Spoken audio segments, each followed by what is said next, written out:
Hello, my friend. I'm glad you're here tonight.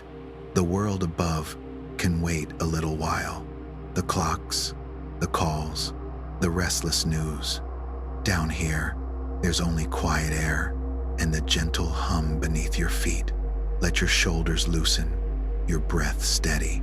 Feel how the ground holds you, patient and strong. Tonight, we'll wander softly into what lies beneath, the slow breathing of the planet itself. Beneath streets and fields and ocean floors, the earth turns in silence, its molten heart pulsing, its plates whispering to one another, shaping mountains and deep caverns in the dark. The story of sleep and stone is not so different. Both depend on pressure and release, on letting go so that something new can rise. If this small refuge brings you calm, a quiet like or a gentle subscribe helps others find their way here too, only when it feels right, never in haste. Now, take one more deep breath. Feel the ground beneath you, alive and ancient. We'll begin our descent together slowly, warmly, and without fear, into the dreaming earth below. Beneath the soles of your feet, the ground feels firm, ancient, unyielding. Yet the stillness is an illusion. Far below the roots of trees and the quiet layers of soil, the planet stirs. The earth is not a statue of stone, but a traveler, an immense body in slow motion, its surface broken into giant slabs that drift with patient certainty. These plates move only a few inches each year, slower than the growth of your fingernails, yet their journeys carve oceans, raise mountains, and rearrange the face of the world. The crust is older than any story we have told, but it never sleeps. It shifts, it folds, it sighs.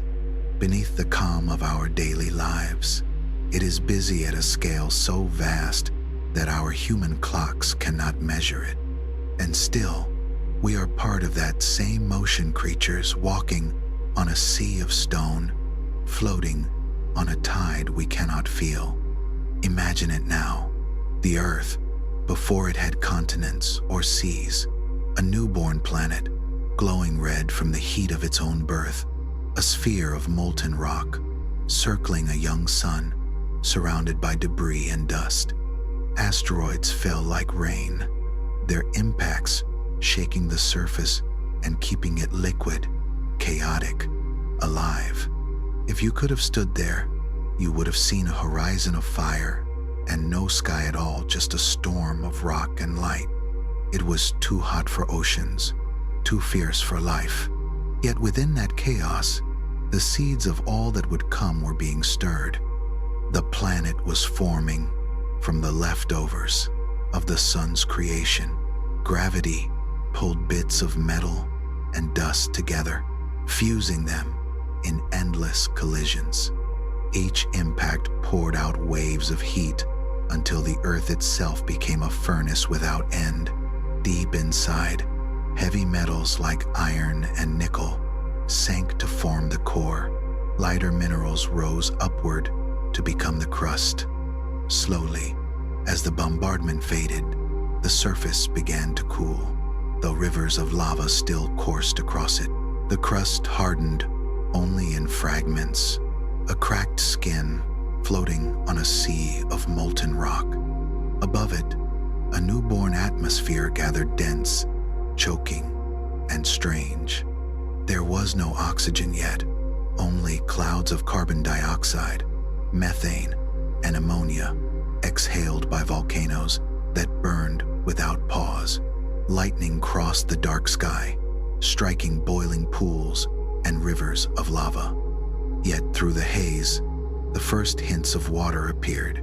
Steam from volcanoes condensed into endless rain, falling for millions of years until it pooled in hollows and basins. Comets from the outer reaches of the solar system arrived, shattering on impact, their ice melting into liquid that joined the growing seas. Imagine that first rain, clouds unbroken, the sound of water meeting fire, drops hissing as they hit half-cooled stone. The world trembled with heat, but slowly the glow faded to a deep, patient simmer. The first oceans gathered, wide and dark, wrapping the planet in a restless skin of water. In those depths, the crust began to shift and fracture, finding the rhythm that still guides the earth today. Water softened the raw stone, carving valleys, wearing mountains before they were even born. Chemistry began its quiet work in the shallow sea's molecules meeting and parting, setting the stage for life that would not appear for eons. The continents we know were still dreams. Instead, clusters of rocky islands drifted and collided, merging into larger forms. From far above, the Earth would have looked like a patchwork of glowing fragments, adrift on a sea of black water, a puzzle not yet solved. Those movements were the first whispers of what would one day be called plate tectonics. The crust was never one solid piece. It was a mosaic of fragments, nudged by the deep warmth below. This restlessness made Earth unlike its neighbors. Mars had gone still, its heart quiet and cold. Mercury spun in silence near the Sunday, but Earth kept moving. Its mantle stayed molten enough to flow, its crust thin enough to crack, its core powerful enough to drive motion for billions of years. From that union of instability and endurance came everything we know. The planet was hostile, volcanoes belching poison, meteor strikes tearing scars across its face, but generous too. Within the violence, it forged the first stable crust, the first oceans, the first breath of atmosphere that would, one day, be kind enough for life. Balance, in geology, is never still. It is motion wearing a calm face, a rhythm of stone and water, of heat and cooling, a dance that never ends. Even the moon was born of this turmoil, a fragment of Earth torn away by a colossal impact, drawn into orbit. Its gravity steadied the planet's tilt, calming the wild spin that might have made our climate unlivable. Tides began to rise and fall, pulling at the young oceans, shaping shores, and stirring chemistry in quiet rhythm. From that partnership of Earth and Moon came the first breath of regularity, a heartbeat within chaos. When you look at the ground beneath you now, it feels permanent, eternal. But permanence is only a kind illusion. Beneath the stillness, everything moves. The continents slide across the mantle, slowly and surely, rearranging the face of the planet. Over millions of years, the Himalayas rise, the Atlantic widens, the Pacific shrinks. A mountain that seems timeless is only a gesture in a story that never stops being written. The world we walk on is the echo of a fiery beginning that never truly cooled. It is strange and comforting to think that motion itself made this calm. The solid ground is the product of instability finding rhythm. The crust cracked and shifted until it found a pattern, and that pattern still hums beneath our feet. Mountains, oceans, and valleys, all born from the same restlessness. Long after the young planet had cooled and the continents began their slow drift, humanity arrived and built its own sense of permanence. Maps were drawn. The world was divided into known lands and seas. To the people of the early 20th century, Earth was fixed. Mountains stood still, oceans were eternal, and continents had always been where they are. Then, one man noticed something odd. His name was Alfred Wegener, a meteorologist with a patient eye and a curiosity that refused to rest. As he studied maps, he saw how the shapes of continents seemed to fit together. South America's curve matching the bulge of Africa like two pieces of an old puzzle. It looked too perfect to be coincidence. He began to wonder, what if the continents had once been joined? What if they had drifted apart, not by chance, but by the slow hand of the planet itself? He searched for proof, and the Earth offered it in whispers. Fossils of identical plants and animals were found on lands now separated by oceans. Rocks of the same age and structure lined up perfectly when the continents were rejoined on paper. Even the marks left by ancient glaciers made sense only if the continents had once shared the same southern home. From these clues, Wegener built his daring vision, a single supercontinent, Pangaea, meaning all Earth. Over immense spans of time, he said, it had fractured and drifted, scattering its pieces across the globe. It was a beautiful, unsettling idea. But beauty alone could not persuade his peers. Wegener had no explanation for how the continents could move.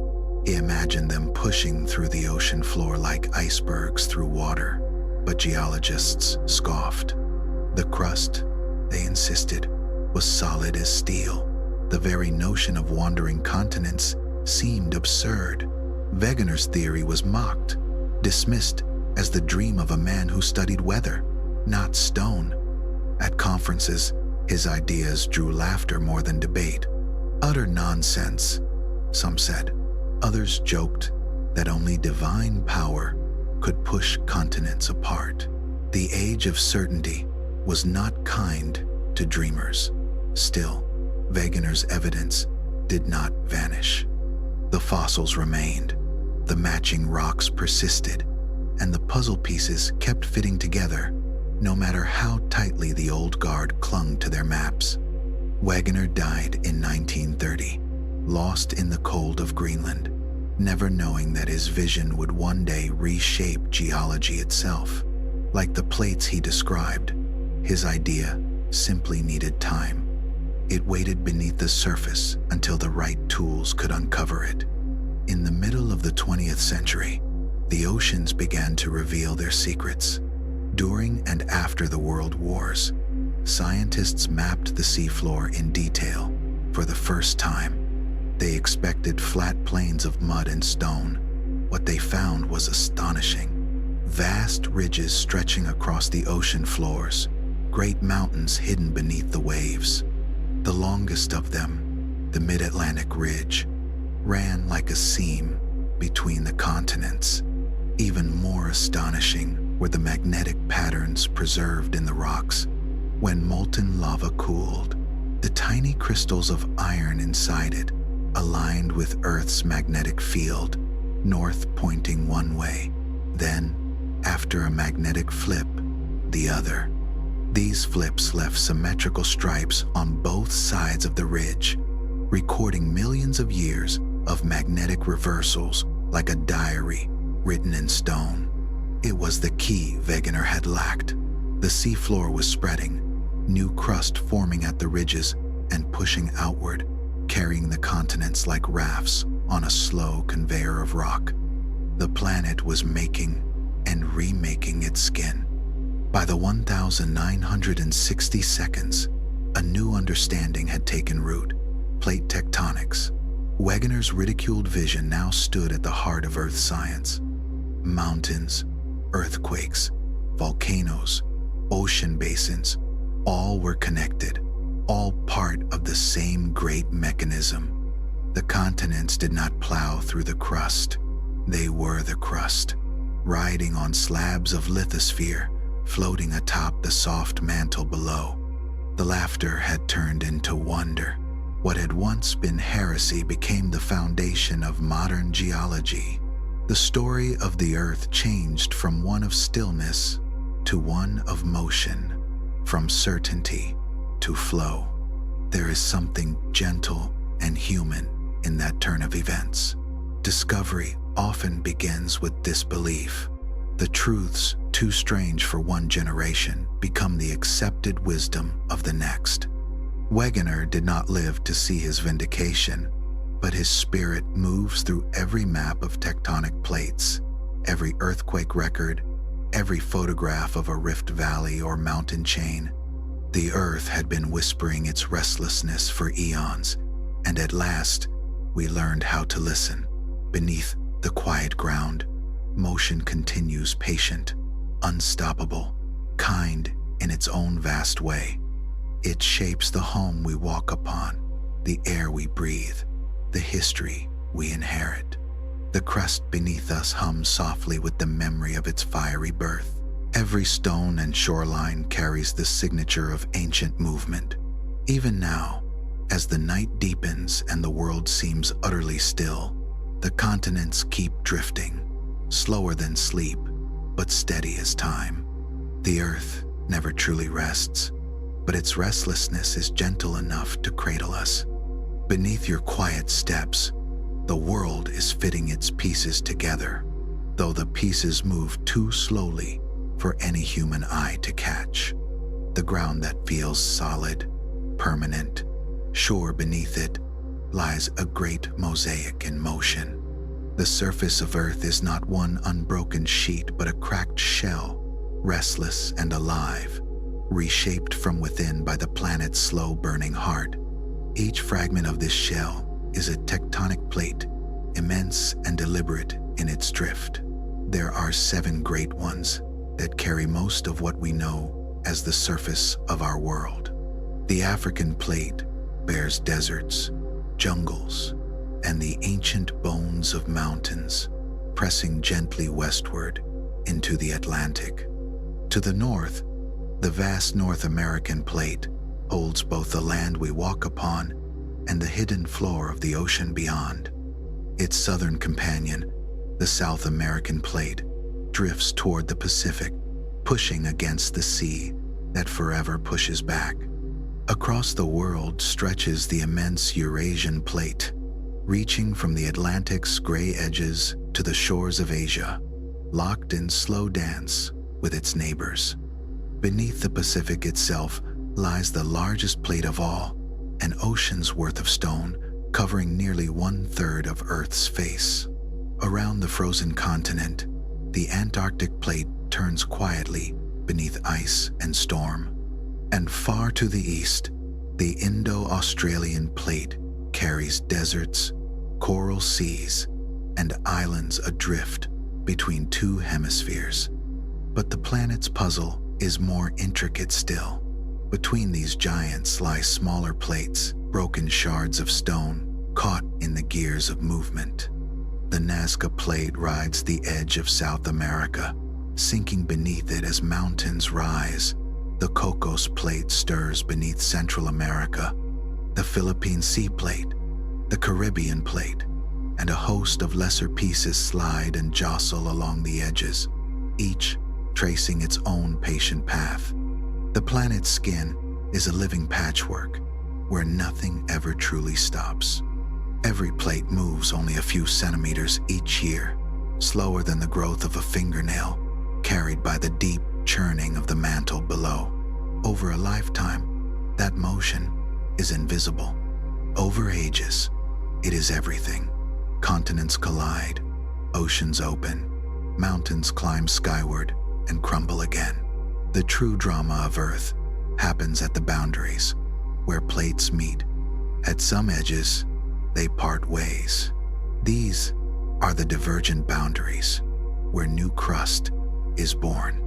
Molten rock wells up from below, cools, and hardens into ridges that stretch for thousands of miles beneath the sea. The Mid-Atlantic Ridge is one such wound, an underwater mountain range where the sea floor slowly spreads, pulling Europe and Africa away from the Americas. The Atlantic widens by only a few centimeters a year, yet that invisible motion is the breath of the planet's renewal. At other edges, the plates converge, pushing together in the quiet violence of creation. When an oceanic plate meets a continent, the heavier slab dives beneath its lighter partner, sinking back into the mantle in a process called subduction.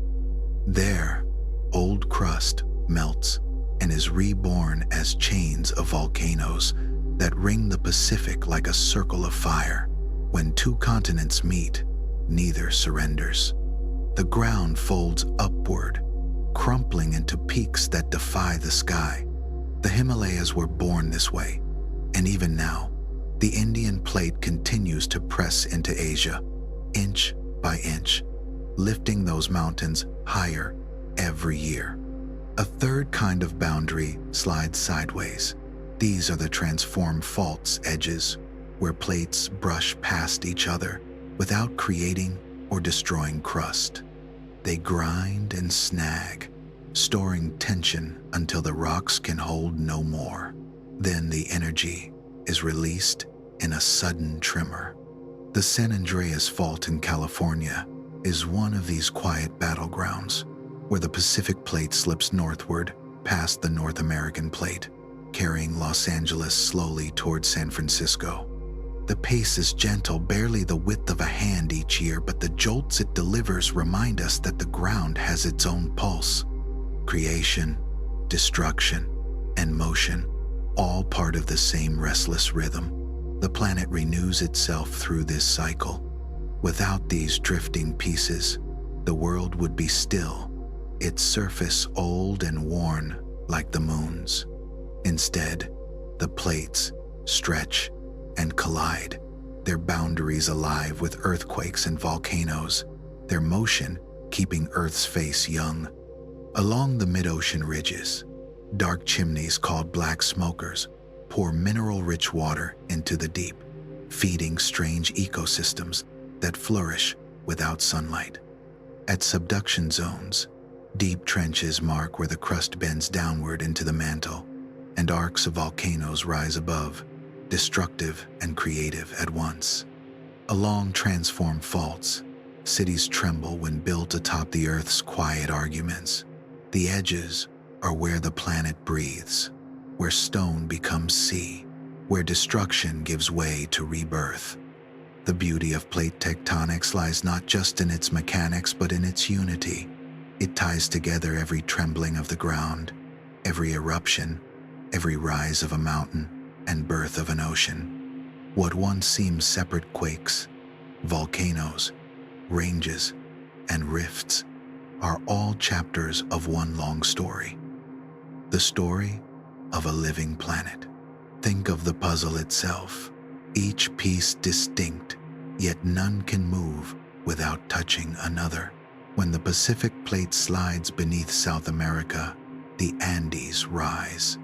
When Africa begins to split along its eastern rift, a new ocean begins to form. The Antarctic Plate turns in its icy solitude, rimmed by spreading ridges that feed the deep. Every edge speaks. Every motion echoes through the rest. Even now, the puzzle remains unfinished. There is no final picture, no completed map. The Earth's face is always rearranging, the pieces sliding, breaking, and reforming. To think of it as static is to mistake a single moment for the whole. The planet is still composing itself. Deep beneath all this motion lies the true engine, the mantle, hidden far below the crust. It stretches almost 3,000 kilometers toward the core. It cannot be seen, but its influence shapes everything. The mantle is not silent. It moves in a slow, endless rhythm, a sea of rock that flows, not liquid exactly, but soft enough to shift under heat and pressure. It is warmed from below by the core, where temperatures rival the surface of the sundae. That heat rises, pushing material upward, while cooler rock sinks. The motion is like steam from a kettle, or the slow turn of honey in a jar warmed by sunlight. This is convection, the deep circulation that carries continents on its back. It is difficult to imagine stone behaving this way, but under the weight of the world and the press of time, It softens, it bends, creeps, and flows, though so slowly that to the human eye it appears eternal. Yet in those depths, the mantle stirs constantly, patient, tireless, powerful. From these movements come plumes, slender columns of molten rock rising through the mantle toward the crust. When they reach the surface, they burn through like steady torches, creating hot spots where volcanoes form even in the middle of plates. The Hawaiian Islands are one such trail. As the Pacific Plate drifts northwestward, the hot spot stays fixed, leaving behind a line of volcanoes, each island a footprint in stone, marking the plate's journey. Some plumes leave scars of unimaginable scale. In India, a vast flood of lava once covered the land. The Deccan Traps, an eruption so enormous it may have helped end the age of dinosaurs. In Iceland, a hot spot brews beneath the mid-Atlantic ridge, splitting the island slowly apart as new crust forms beneath it. The mantle, far from uniform, is a patchwork of rising heat and sinking cold, each current stirring the deep engine that drives the surface above. This engine works like a planetary conveyor. At the ridges, molten rock wells up to create new seafloor. The fresh crust slides outward, inch by inch, until it reaches a subduction zone and begins its descent, melting back into the mantle to be used again. The plates are carried in this eternal loop, made, moved, and remade. The speed is almost laughable by human measure, a few centimeters each year, yet time multiplies the small into the colossal. In one lifetime, a plate might move only the width of a hand. In 1,000,000 years, it crosses a mountain range. In 100 million, an ocean is born. What seems still to us is a slow, steady heartbeat to the earth. Even this deep rhythm is not constant. Sometimes the currents quicken, sometimes they stall. Cold slabs of sinking crust pull harder, dragging plates faster. Rising plumes of heat push upward, forcing volcanoes to bloom. The mantle's flow twists and folds in complex ways, and though we have mapped much of it using seismic waves, the ripples of distant earthquakes, much remains hidden. It is a world of movement we can feel, but never see.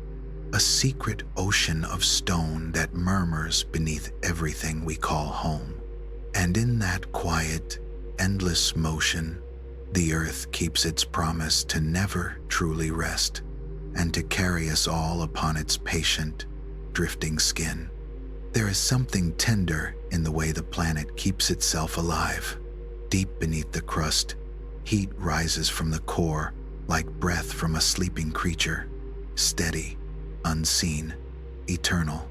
The warmth travels upward, cools, and then sinks again, setting in motion a slow, unending circulation.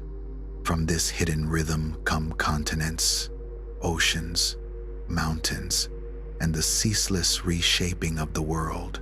The mantle is the Earth's breath exhaled through volcanoes, inhaled as old crust slides quietly back into the dark. For all its power, the engine of the deep is delicate. Too much heat, and the crust would shatter faster than life could find footing. Too little, and the planet would cool into stillness, its surface locked in silence. Our world rests in a fragile balance between these extremes, restless enough to renew itself, gentle enough to sustain the long story of life. The tides of heat keep oceans cycling, climates shifting, and the surface forever young. When you stand on the ground and feel its solid calm, remember that below the mantle churns like an invisible tide. It pushes the continents together, then pulls them apart again. It opens oceans, builds mountains, and erases coastlines, working centimeter by centimeter, year after year. The slow drift of the plates may seem trivial beside the pace of human life, yet without it, there would be no Himalayas, no Pacific Ring of Fire, no wide Atlantic. That silent motion keeps the earth breathing. Far below our feet, the restless story begins in the dark currents of molten stone, in the patient warmth that seeps upward from the core. From this heat rises creation itself, and from creation, transformation.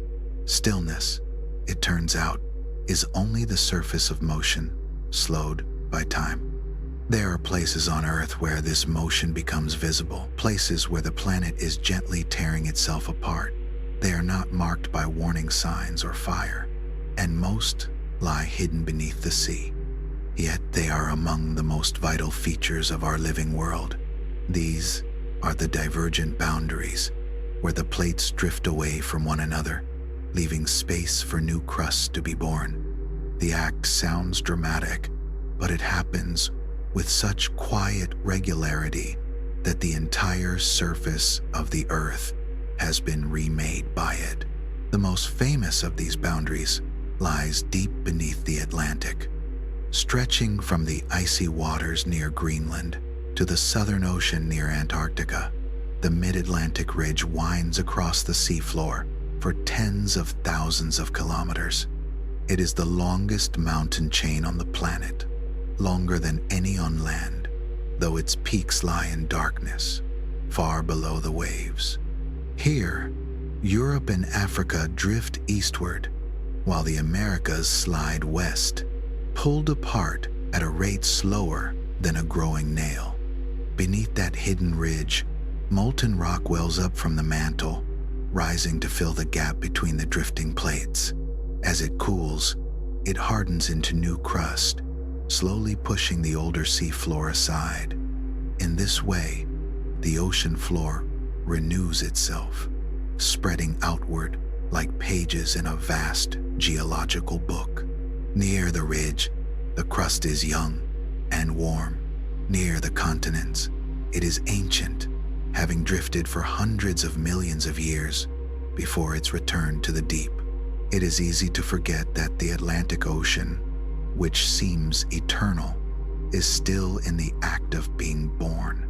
Without this slow spreading, there would be no Atlantic at all. Only the locked continents of long ago joined in one massive land. The ridge is proof that Earth is unfinished, that it is always writing itself anew in stone and salt water. And the Mid-Atlantic Ridge is only one thread in a global tapestry. Similar seams lace every ocean: the East Pacific Rise, the Indian Ocean Ridge, and countless smaller rifts. Together they form a hidden network, a pattern of birth lines beneath the waves. Their total length surpasses that of all the rivers on Earth combined, yet most are unseen, known only through sonar maps and the faint tremors of distant quakes. Life has made a home even here, in this darkness between worlds. Along the ridges, cracks in the crust vent, superheated water laced with minerals. These hydrothermal springs, black smokers as scientists call them, feed ecosystems that live without sunlight.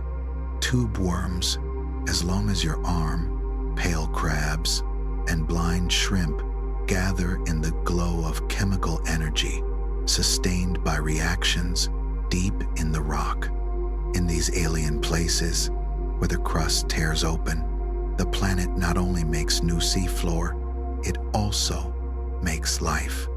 But not all rifts lie hidden. In Eastern Africa, the Earth is slowly splitting in plain sight. From the Red Sea through Ethiopia and Kenya, down into Tanzania and beyond, the East African Rift stretches across the continent like a slow, widening wound. Here, the African plate is being pulled in two, its smaller piece, the Somali plate, drifting eastward toward the sea. Lakes have gathered in the valleys where the land sinks, Volcanoes rise where magma finds a path upward.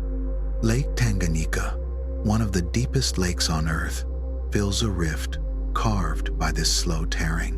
The Great Rift Valley of Kenya is another visible seam, its cliffs rising above fertile plains. Over millions of years, this valley will widen until the ocean itself moves in, flooding the gap to form a new sea. The Horn of Africa may one day stand apart as an island, its shores shaped by waves, where today there are only fields and savanna. To imagine such a change is to feel the scale of the planet's patience. Oceans do not roar into being, they whisper, stretching across millennia. The rift's slow widening tells us that even continents are temporary. They split, drift, and rejoin in endless cycles. What feels solid is only a pause in a story written in stone. There is comfort in this. Though rifts can bring earthquakes and volcanoes, their larger story is one of renewal. They keep the earth from growing old. Divergent boundaries are quiet architects, making room for oceans, renewing the crust, and keeping the surface alive. If you could stand on the rim of the East African Rift and wait long enough, 10 million years or more, you would see a new ocean where the plains once lay. The waves would lap against newborn shores, and the map of the world would be redrawn. The earth does not break in anger, but in creation. The cracks of today are the beginnings of tomorrow. In that truth lies a certain grace, the reminder that endings are never final, that every fracture is also an opening. Where rifts create, subduction zones restore balance.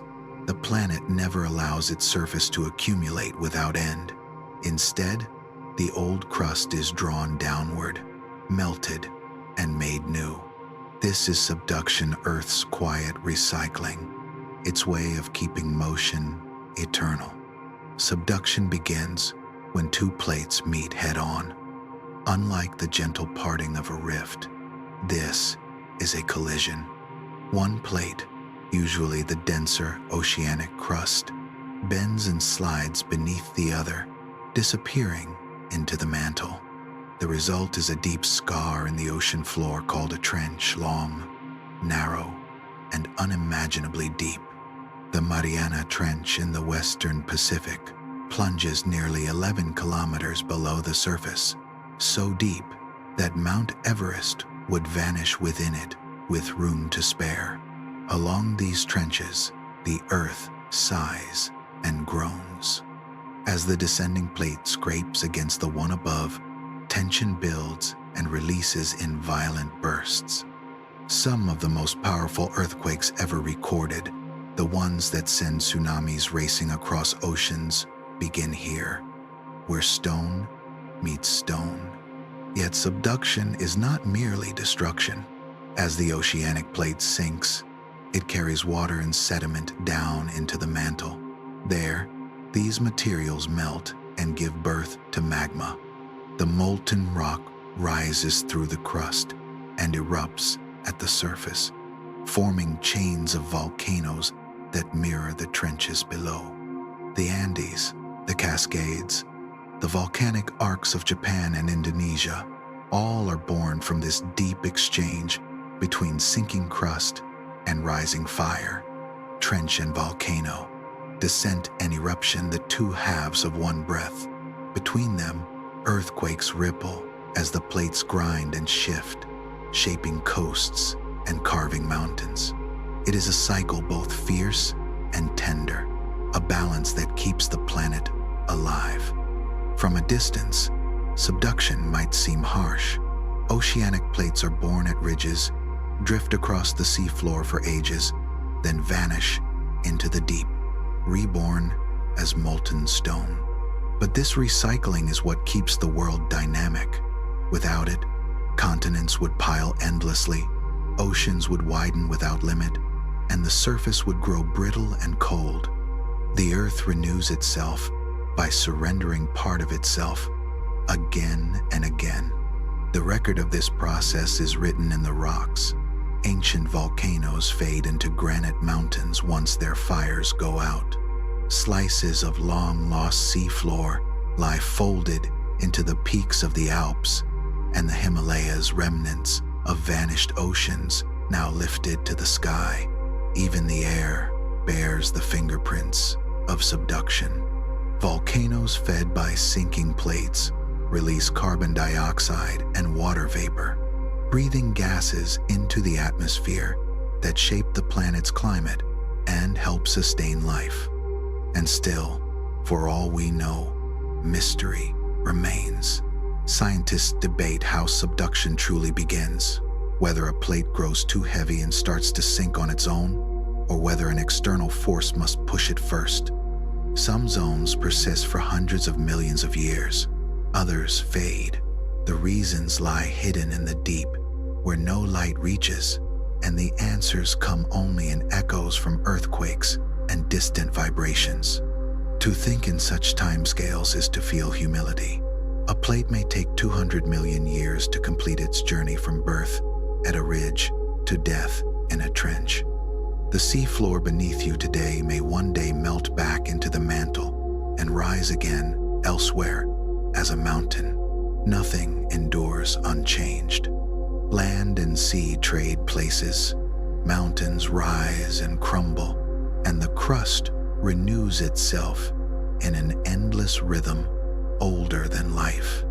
To stand above a subduction zone, if one could, is to feel the Earth's pulse directly.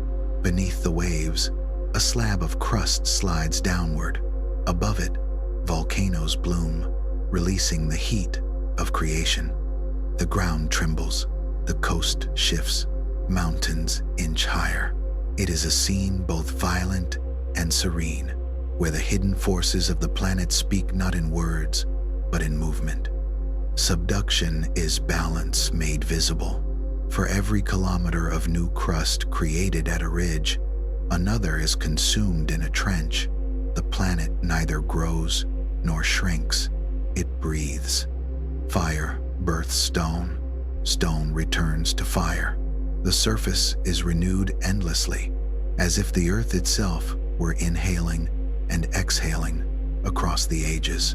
When we look at maps, the arcs of volcanoes circling the Pacific, the deep scars tracing the ocean floors, we are seeing only the thin, bright skin of this vast process. Beneath it lies a world of slow motion and steady heat, the quiet rhythm that has shaped our home since the dawn of its existence. Nothing on Earth is permanent. Continents are travelers, carried by plates that will one day vanish. Mountains rise and fade. Oceans close and open anew. Yet there is peace in this impermanence. The planet does not destroy it and transforms. The old crust is taken in, remade, and given back.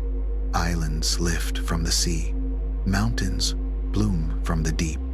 Subduction is not an ending but a passage, a reminder that even the greatest destruction is a kind of rebirth. The earth, ever restless, keeps its balance through this gentle act of renewal, and as it turns beneath the quiet of the night, the deep engine hums on, reshaping the world with infinite patience and care. When continents meet, the encounter is anything but gentle. It is not the slow parting of plates beneath oceans, nor the quiet stretching of a rift. It is the meeting of equals, each too buoyant, too stubborn to sink. When these ancient landmasses collide, the earth folds and crumples like paper under pressure, and the crust, with nowhere else to go, rises. This is mountain building, the planet's most dramatic gesture, a slow-motion upheaval called orogeny. The Himalayas are the grandest result of such a collision. 50 million years ago, the Indian Plate, once a lonely island adrift in the Tethys Ocean, raced northward toward Asia. It moved with unusual speed, 15 centimeters a year, as if drawn by an invisible hand. When it finally met the Eurasian plate, the ocean between them vanished, its seafloor thrust upward, and the land itself began to lift. The collision had no sound, no explosion, just the grinding patience of rock against rock, the slow birth of the highest mountains on Earth. That meeting reshaped the face of the planet and the rhythm of its air. Even now, India continues to push north, and the Himalayas continue to rise, growing by millimeters each year. To stand before Everest or K2 is to see motion turn to monument, a reminder that what appears eternal is still becoming. Mountains are not fossils of ancient violence. They are living sculptures, caught mid-gesture. Beneath their snowfields, the plates still press, the crust still bends, the force still builds. The Himalayas are alive in the most literal sense, rising as the rivers carve them down, locked in a perpetual contest between uplift and erosion. But the story of mountain building is not confined to Asia. Across the globe, peaks whisper of collisions long past. The Alps were born when Africa nudged into Europe, lifting stone into jagged crescents that still pierce the sky. The Appalachians of North America, now softened into green hills, were once mighty as the Himalayas, formed when continents met in the ancient embrace of Pangaea. Time wore them down, but their rocks remember. Layers of seabed lie folded upon themselves, twisted and stacked, telling of pressure, heat, and unimaginable endurance. To make a mountain is to bend the crust beyond reason. Sedimentary layers that once rested flat at the bottom of vanished seas are tilted, folded, and thrust skyward, sometimes stacked like cards in a deck. Entire slabs of crust slide forward, wrinkles forming on the skin of the planet. Over eons, wind and water take up their tools, carving valleys, smoothing peaks, reshaping every contour, but the upward push never stops. It is this balance between rising and wearing down that keeps mountains alive. As long as the plates keep colliding, the world's summits will not fall silent. The Himalayas rise as fast as the rains and rivers can cut them. Should the collision cease, they would eventually fade to plains, worn smooth by the patience of erosion. But for now, the balance holds. Uplift and decay, creation and dissolution, perfectly matched in an endless dance. The tallest peaks endure, not because they resist time, but because they are renewed by it. Mountains do more than decorate the horizon. They reshape the world around them. Their height changes the winds, the clouds, the paths of rivers, even the pulse of life itself. When the Himalayas rose, they changed the pattern of the monsoon, creating the fertile plains of Asia. Their erosion fed silt to rivers that nourished civilizations. Even the chemistry of the air shifted. New rock exposed to the sky reacted with carbon dioxide, subtly cooling the planet. Mountains are not scenery. They are engines of climate and history. The ongoing collision of India and Asia is immense. The impact zone stretches thousands of kilometers, trembling under the slow violence of motion. Earthquakes ripple through it, small and great, as the crust adjusts to pressure that never truly ends. Entire cities stand upon these fault lines, living with the knowledge that the ground beneath them is always negotiating its next position. The Himalayas are majestic, but they are also restless neighbors, capable of great beauty and sudden danger. Yet, despite that danger, they inspire. For poets and mystics, mountains have always been symbols of endurance, places where the earth touches heaven. For climbers, they are the ultimate challenge, reminders of human smallness. For scientists, they are open books of stone, every fold and fault a sentence in the planet's autobiography. To gaze upon a mountain is to look at motion made visible, at continents caught in the act of becoming one. It is humbling to realize that what feels so solid, so eternal, is built upon movement. Mountains exist not because the earth is still, but because it refuses to be. They are monuments to change, born of conflict, sustained by motion. And one day, they too will yield. The peaks of the Himalayas will crumble into dust, their stones carried by rivers to the sea, pressed into new rock, ready to rise again somewhere else. The Appalachians are proof of this cycle, once towering, now gentle, yet still made of the same restless material. For now, though, the mountains continue to climb. The crust crumples upward, the mantle feeds its pressure, and the surface holds its shape between gravity and defiance. As long as the plates keep pushing, the peaks will keep rising, each millimeter a quiet victory over time. The story of colliding continents is one of patience and persistence. It shows how power and beauty can grow from slow, unseen struggle. The mountains that define our skylines are not still, they are caught in motion, the crust frozen mid-crumple. At sunset, when their slopes glow gold and rose, they seem timeless. Yet even in that stillness, they are climbing, millimeter by millimeter, their story continuing in silence.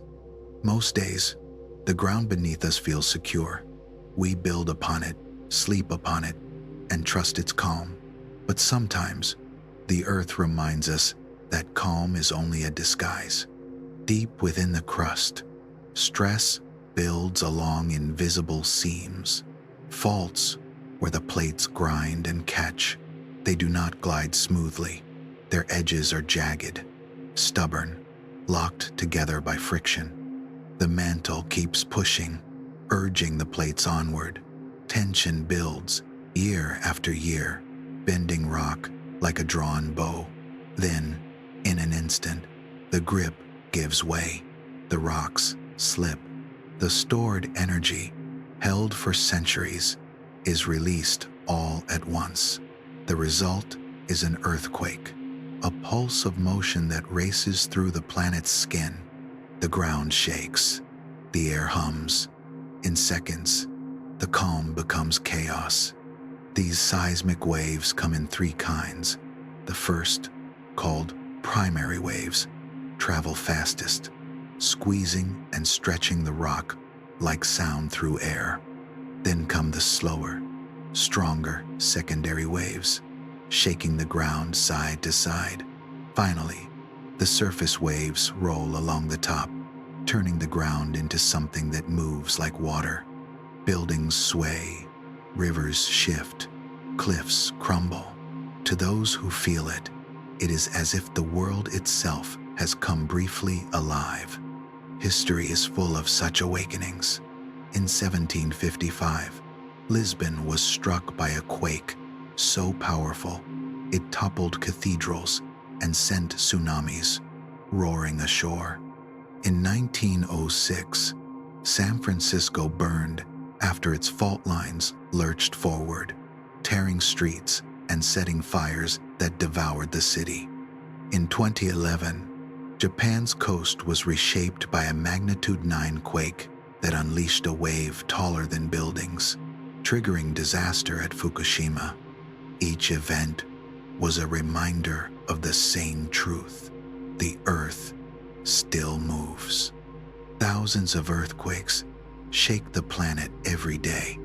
Most are too small to feel, their signals caught only by delicate instruments called seismographs, machines that trace the pulse of the crust in thin, trembling lines of ink or digital light.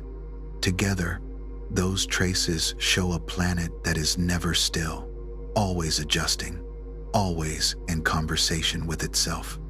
Human beings have always tried to explain these tremors. Once, they were blamed on sleeping gods or restless beasts beneath the ground. Today, we know the mechanics, but prediction remains beyond us. Faults keep no schedule. Some slip gently, releasing their stress in whispers.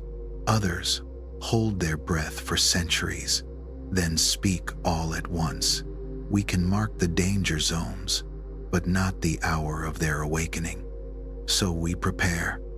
Modern cities in quake-prone regions build with flexibility, bridges that bend, towers that sway.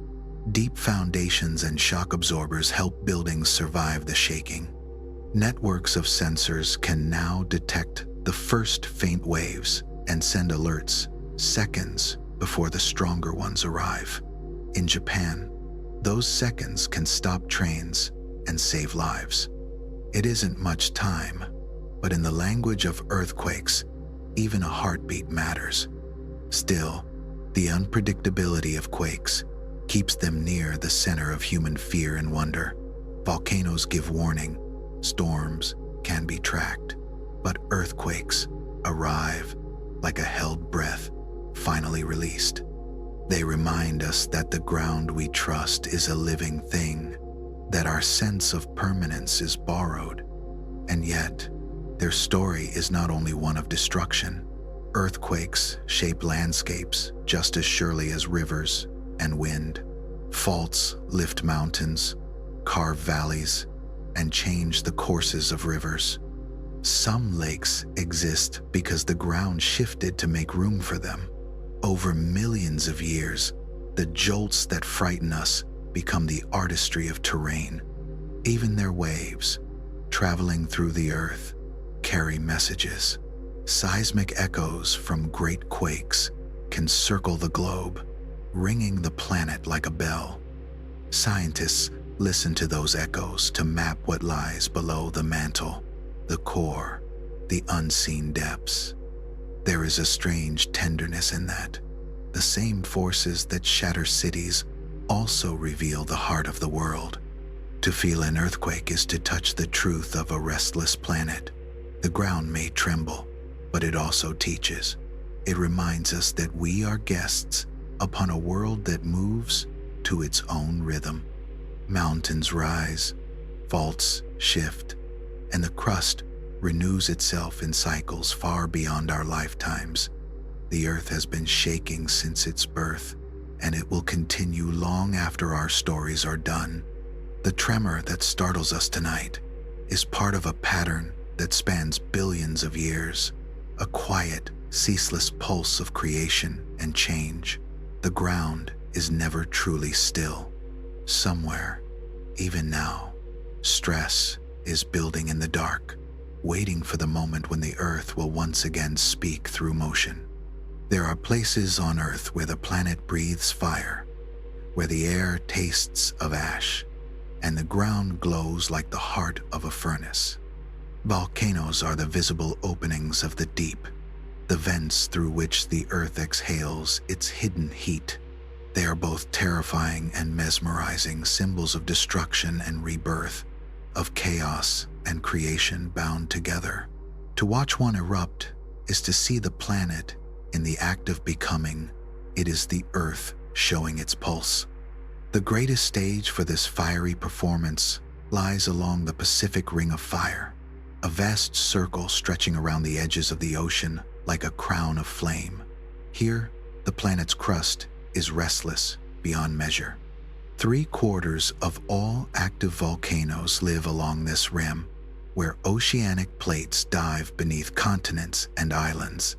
The Pacific Plate, the largest on Earth, is forever yielding and remaking itself, its edges sinking, its center drifting, its boundaries trembling with quakes and heat. Along this ring, fire shapes the continents. From the Andes in South America to the Cascades of North America, from Japan to the Philippines, Indonesia to New Zealand, each arc of volcanoes marks the deep motion of subduction below. Molten rock rises where old crust sinks, feeding mountains that breathe smoke into the sky and send rivers of fire across their slopes. But not all volcanoes are alike. Some are gentle giants, their eruptions slow and steady, their lava spreading in wide, glowing sheets. These are shield volcanoes, broad and low, like great warriors' shields lying upon the land. Their lava is thin, flowing easily, building islands rather than destroying them. The Hawaiian volcanoes, Mauna Loa and Kilauea, are the perfect examples, constant yet calm, shaping new land from fire, their slopes whispering of patience and endurance. Standing upon their dark rock, you can feel the quiet certainty of creation. No explosions, no fury, just the soft glow of molten stone pouring from the earth, layer upon layer, until the sea itself yields to new land. Others, however, are less forgiving. Stratovolcanoes, also called composite volcanoes, are steep, towering, and unpredictable. Built from alternating layers of lava, ash, and broken stone, they rise as the proudest and most perilous of the Earth's creations. Their magma is thick, trapping gas until the pressure becomes unbearable. When they erupt, it is sudden and immense. Mount Vesuvius buried Pompeii in silence and ash, freezing a city in time. Krakatoa shattered itself in 1883, its explosion heard thousands of kilometers away, its waves crossing oceans.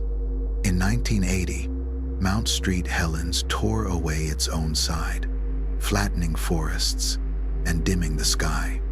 These volcanoes can sleep for centuries, their slopes green and peaceful, until one day they remember the fire within. Yet volcanoes are not merely destroyers. They are the architects of the world's surface. Much of the land we walk upon was born of their work. The Hawaiian Islands, Iceland, the Galapagos, each rose from the sea on pillars of lava. The crust beneath every ocean began as molten rock, welling up along ridges. Even continents carry the marks of ancient floods of lava that once covered entire regions, later worn down to fertile plains. From destruction comes renewal. Volcanic rock weathers into rich, mineral soil where crops thrive and forests root deep. Some of the most bountiful lands on Earth owe their fertility to old eruptions. In this way, volcanoes both take and give, sculptors of death and life intertwined. They also shape the climate of the world.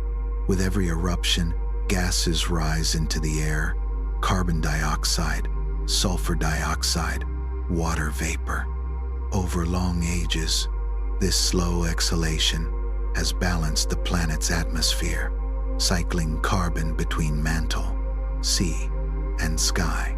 Yet sometimes, the balance trembles. In 1815, Mount Tambora erupted in Indonesia, sending so much ash and gas into the air that sunlight dimmed around the globe. It became the year without a summer. Crops failed, snow fell in June, and the chill of a distant volcano touched every shore. The duality of volcanoes, their power to destroy and to create, has always captivated humanity. People have looked upon them with fear, reverence, and awe. Cultures born in their shadows wove them into story. The Hawaiians spoke of Pele, goddess of fire and change. The Japanese saw the divine in Mount Fuji's quiet perfection. Even now, cities flourish near volcanoes, drawn by fertile soils and the strange comfort of living beside something ancient and alive. To scientists, volcanoes are not only symbols, but instruments, windows into the deep earth. Every eruption brings pieces of the mantle to the surface: minerals, gases, molten stone. They carry messages from depths we can never visit. By studying volcanic rocks, geologists read the chemistry of the planet's interior, learning how elements cycle and how the deep heat moves. Volcanoes speak the language of the unseen. To stand near one is to feel both humility and wonder.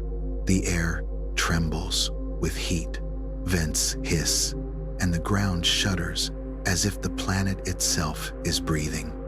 Night falls, and fountains of lava paint the sky with living light.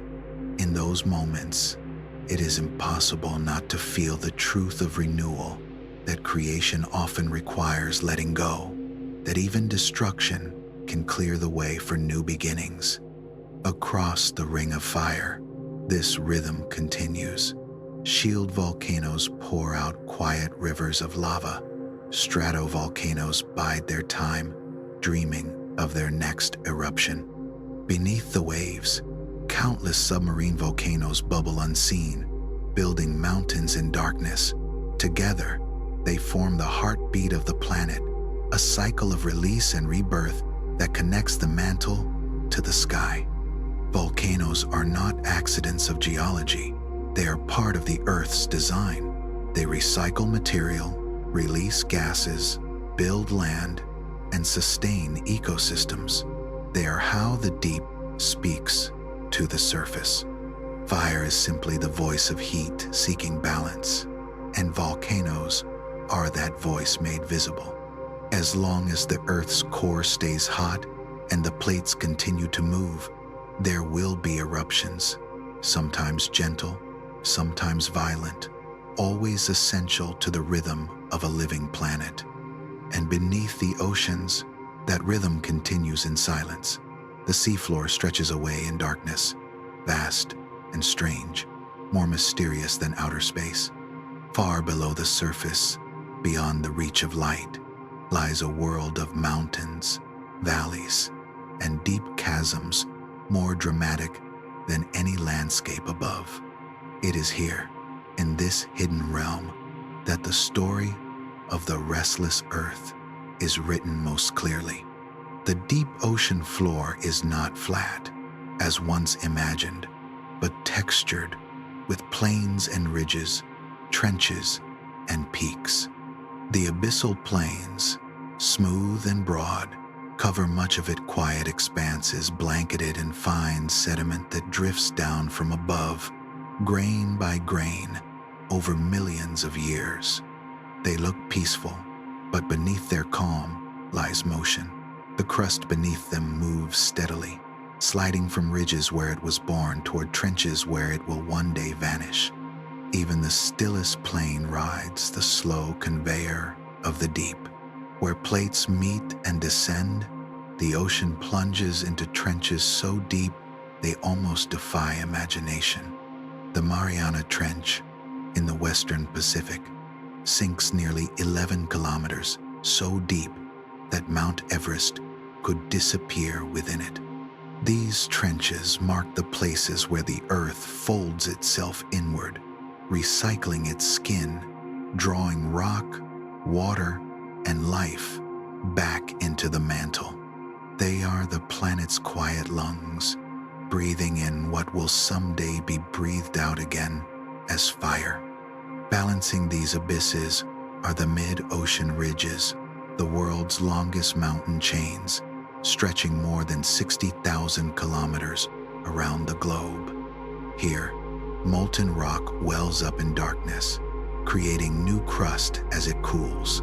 If the oceans were drained, these ridges would be the most striking features on Earth, peaks and valleys that rival the Himalayas, but unseen, hidden under kilometers of water. In 1977, near the Galapagos Rift, explorers discovered something extraordinary along one of these ridges: hydrothermal vents, towering chimneys that spew superheated water rich with minerals. Around them thrived entire ecosystems, teeming with creatures that had never known sunlight. Giant tube worms, blind shrimp, and luminous bacteria lived by a chemistry that turns rock and heat into life. That discovery changed how we understand our planet. It proved that life does not need the sun to survive, that energy can come from the deep, from the reactions between seawater and hot rock. Some scientists believe that life itself may have begun in places like these, in warm, mineral-rich pools on the early seafloor, sheltered from the chaos of the young surface world. The seafloor is more than landscape, it is a library. When lava cools, the iron in its minerals aligns with the Earth's magnetic field, preserving the direction of north at that moment. Over millions of years, as the planet's magnetic poles have flipped back and forth, these records have been sealed into stone, forming stripes of alternating polarity across the ocean floor. They are the diary of seafloor spreading, proof that the Earth's crust is forever moving. Sediments, too, tell stories. Tiny shells drift down from the surface, layer upon layer, marking changes in climate and chemistry. In these quiet deposits lie the imprints of ice ages, warm periods, and extinctions. The ocean floor is the Earth's memory, its pages written in silt and stone. And yet, despite satellites and sonar, most of it remains unexplored. More people have walked on the moon than have touched the deepest trenches. The deep ocean is still a frontier, vast and dark, filled with forms and processes we are only beginning to understand. Every expedition uncovers something new, a landscape no one imagined, a creature no one has seen, a whisper of the unknown still alive beneath us. To imagine the seafloor is to picture a living planet at work, plains that drift, trenches that swallow, ridges that breathe fire, vents that host life born from stone. It is the place where creation and destruction meet, where geology becomes a heartbeat, where the earth renews itself endlessly beneath the waves. The ocean floor reminds us that the earth is unfinished. It is still writing its story in molten lines and mineral ink. And though we cannot always see it, that story continues, patiently unfolding in darkness beneath the restless sea. The continents may seem content where they rest now, as if they have always belonged to this arrangement. But the map of our world is only a single frame in a film that has been running for billions of years. Land never stays still. Continents are travelers, drawn together and pulled apart in a slow, endless waltz, known as the supercontinent cycle. It is a rhythm older than life, one that has shaped the face of Earth again and again. Each time the cycle repeats, the planet writes a new version of itself. Continents drift across the seas, collide, and fuse into vast single lands, only to break apart and begin again. Their migrations have changed not only the geography of the world, but also its climate, its oceans, and even the path of evolution. One of the grandest of these unions was Pangaea, all Earth, a supercontinent that gathered about 300 million years ago. Nearly every land we know today was part of it, joined into one massive body, stretching from pole to pole. The interior of Pangaea was far from the sea's tempering touch, its air dry, its deserts immense. At its edges, life thrived. Early reptiles, giant amphibians, and the first ancestors of dinosaurs. A single world of land, yet within it, great contrasts of heat, wind, and time. Before Pangaea, there had been others. Gondwana, assembled more than 500 million years ago, joined South America, Africa, Antarctica, Australia, and India into a southern giant. Before Gondwana, there was Rodinia, over 1 billion years in the past, when complex life had not yet found its shape. Each supercontinent had its own season, in the planet's long story, each a different verse in the same repeating song. Eventually, Pangaea began to drift apart. About 200 million years ago, cracks opened across its surface, lava welled up through the seams, and the single landmass started to tear into pieces. The Atlantic Ocean was born from that slow rupture, its waters widening as the Americas drifted away from Europe and Africa. India slipped north on its long journey toward Asia. Australia broke free and began its quiet wander eastward. This breakup was not chaos, it was choreography. The same deep forces that built Pangaea also undid it. Heat rose from the mantle beneath, pushing upward, splitting the land as pressure sought release. The process has the cadence of a heartbeat, continents merging, drifting apart, and reuniting over hundreds of millions of years. Geologists have traced at least 3 full cycles of this heartbeat, perhaps more. Each one has left its mark in the rocks and in the record of life. When continents come together, the sea retreats, climates dry, and winds change. When they break apart, new coastlines appear, shallow seas spread, and life blossoms in the fresh spaces between. Entire ecosystems rise and vanish according to this slow rhythm. Even extinctions, those sharp punctuation marks in life's history, often coincide with the planet's shifting arrangements. The cycle is far from over. The continents are still on the move. Someday, long after us, they will gather again into a new supercontinent, perhaps called Pangaea Ultima. The Atlantic will close as the Americas meet Europe and Africa once more. Africa itself will push northward, erasing the Mediterranean and raising new mountains. Australia will join Asia. Antarctica may drift into warmer seas. The world will be remade again, its oceans rearranged, its skies redrawn. We will not be here to see it, but the story will continue. The Earth does not need witnesses to remain alive. To imagine that distant future is to feel both wonder and humility. Our continents, our coasts, even the familiar outlines of our world are temporary. The supercontinent cycle reminds us that permanence is an illusion. The planet reshapes itself, not in chaos, but in patient repetition, a slow breathing that spans eons.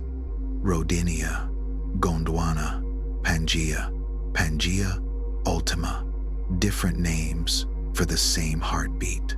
The land gathers, the land parts, and gathers again. There is comfort in this constancy. The earth remakes itself, but always with rhythm, never random, never still. And these wanderings of stone do more than sculpt the map. They guide the breath of the planet itself. The drifting of continents and the grinding of plates are the hidden architects of climate and life. Though their movements are measured in centimeters a year, their consequences ripple across millions, shaping the air we breathe, the water that freezes and melts, and the creatures that fill the seas and forests. At the core of this connection lies the carbon cycle, the invisible exchange that keeps the world habitable. Carbon is life's quiet currency, traded between air, ocean, rock, and living cell. Volcanoes release it, exhaling carbon dioxide from the mantle into the sky. Every eruption, every plume of gas, every quiet vent at the seafloor contributes to the warmth that feeds photosynthesis and keeps the oceans liquid. But the same tectonic motions that exhale carbon also draw it back in. When mountains rise, their new rocks are exposed to air and rain. Weathering begins, minerals breaking down, binding carbon from the atmosphere, carrying it to the sea. There, it settles into sediments, and is eventually pulled into the mantle through subduction. What goes out returns. Over billions of years, this balance has held a thermostat written in stone. Without it, Earth might have become something else entirely, too much carbon, and it would burn under a runaway greenhouse sky, like Venus. Too little, and it would freeze, a silent world of ice, like Mars. But tectonics keeps the balance, an eternal breath, exhaling warmth, inhaling coolness, keeping life's flame steady. The drift of continents has also steered the march of ice. When land moves toward the poles, glaciers spread, and sunlight reflects away, cooling the globe. When continents cluster near the equator, the oceans absorb heat, and the world warms. 34 million years ago, Antarctica drifted into its current place and was encircled by a new ocean current. The isolation locked cold around it, birthing the vast ice sheets we see today. Later, when the Himalayas rose, their towering peaks drew down carbon from the air through rapid weathering, nudging the planet further into coolness. These changes unfold slowly, but their echoes are profound. The ice ages that sculpted valleys, carved lakes, and shaped the lands where we now live owe much to the quiet rearrangements of continents long before humans appeared. The same motions have guided the history of life. When continents unite, species meet and mingle. Some thrive, others vanish. When land breaks apart, populations are divided, and evolution takes new directions. Australia's long isolation turned it into a cradle of marsupials and monotremes. Life found nowhere else. South America's solitude nurtured its own strange creatures until the rise of the Isthmus of Panama reconnected it to the north, triggering a grand exchange. Africa's rift valleys opened to create savannas that became the birthplace of humankind. Even the oceans bear the fingerprints of this drifting. When the Atlantic widened, new coastlines and shallow seas appeared, sparking bursts of marine diversity. When the Tethys Ocean closed beneath India's advance, whole ecosystems vanished, only to reappear, transformed, in the mountains that rose above. To see life as separate from geology is to miss the deeper truth. The two are intertwined. Forests, deserts, and reefs all follow the slow choreography of drifting continents. The air we breathe, the rains that fall, the soils that feed our crops, each is shaped by the slow, unseen motion beneath our feet.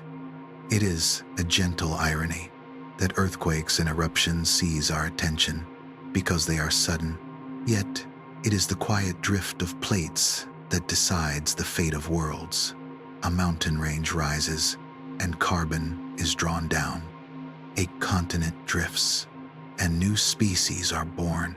The slow heartbeat of tectonics echoes in every glacier and every coral reef.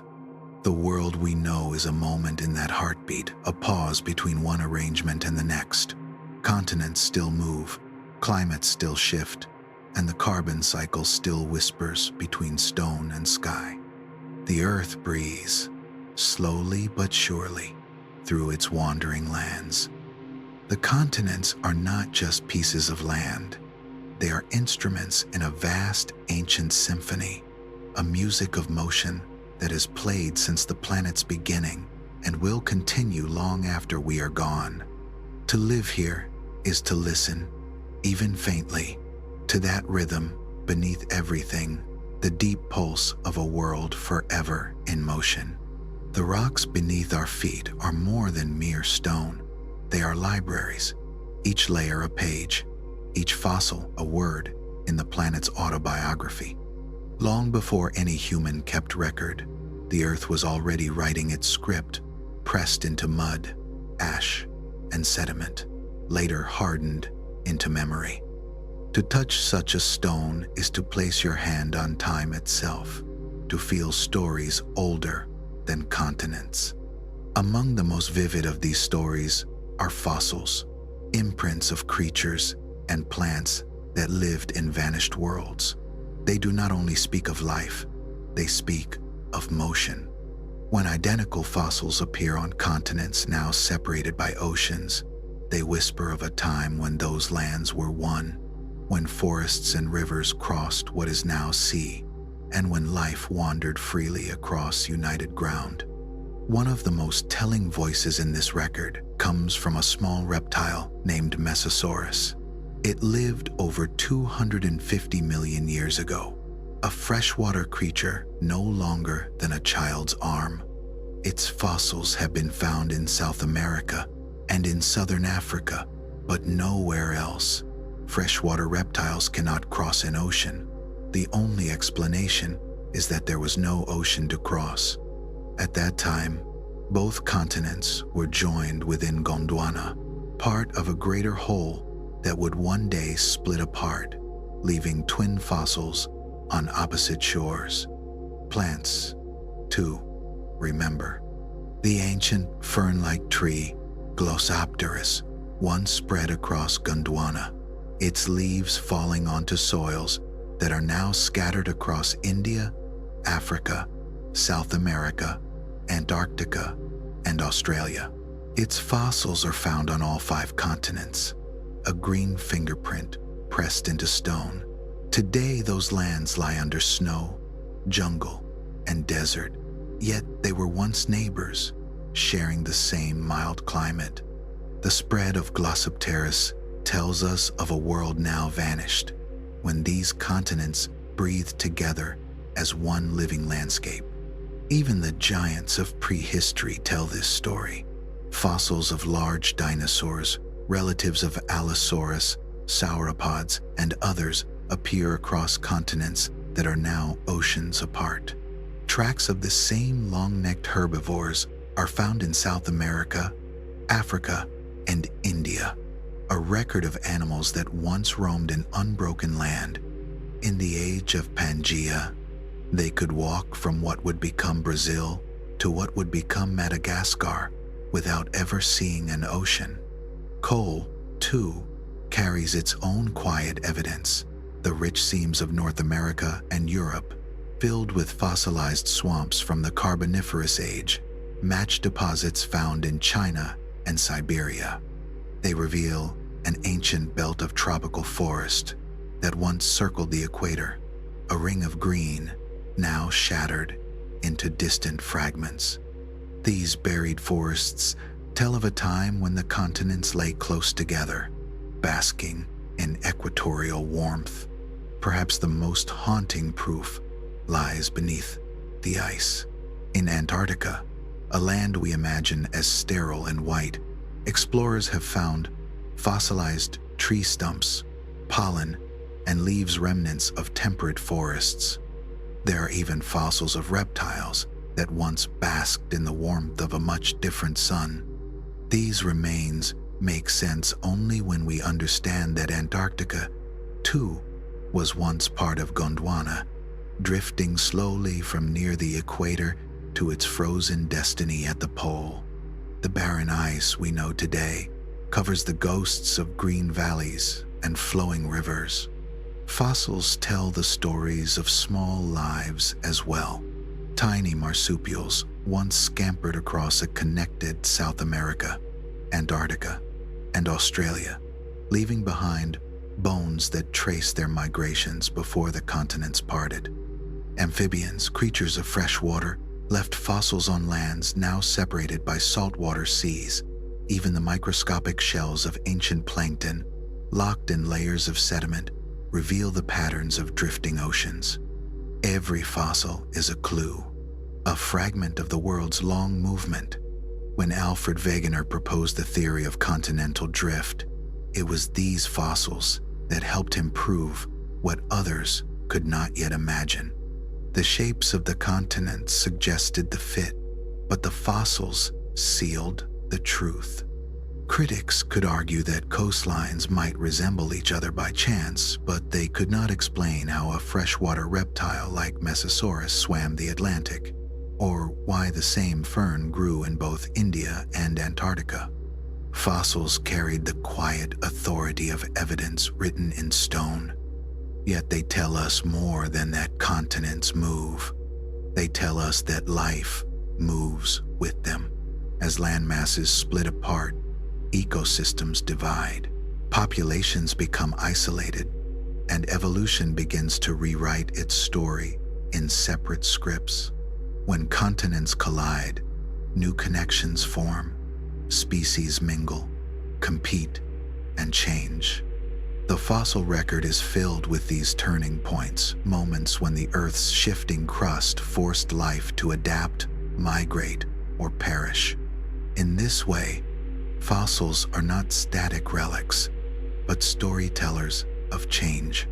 They speak of forests buried beneath deserts, of rivers turned to stone, of creatures that once shared a single world before tectonics pulled them apart. They remind us that our planet's surface is not fixed but fluid, that even the most familiar landscapes were once elsewhere, under different skies. And there is something deeply human in the act of listening to them. To hold a fossil is to hold a pause in time, a leaf that fell, a footprint pressed, a life that once breathed the same air, now turned to stone. When its twin is found across an ocean, the connection feels almost intimate, as if the Earth itself has reached out to complete its own memory. Fossils are the breadcrumbs of continents, the scattered clues that guide us through the planet's long and wandering story. They link Africa to South America, India to Antarctica, North America to Europe. Through them, we glimpse the migrations of continents and the unity of life. Beneath every rock lies a potential revelation, another small truth waiting to surface, another reminder that the Earth is always rewriting itself. Far from these ancient continental tales, out across the world's oceans, lie chains of islands that tell a quieter but equally profound story of motion.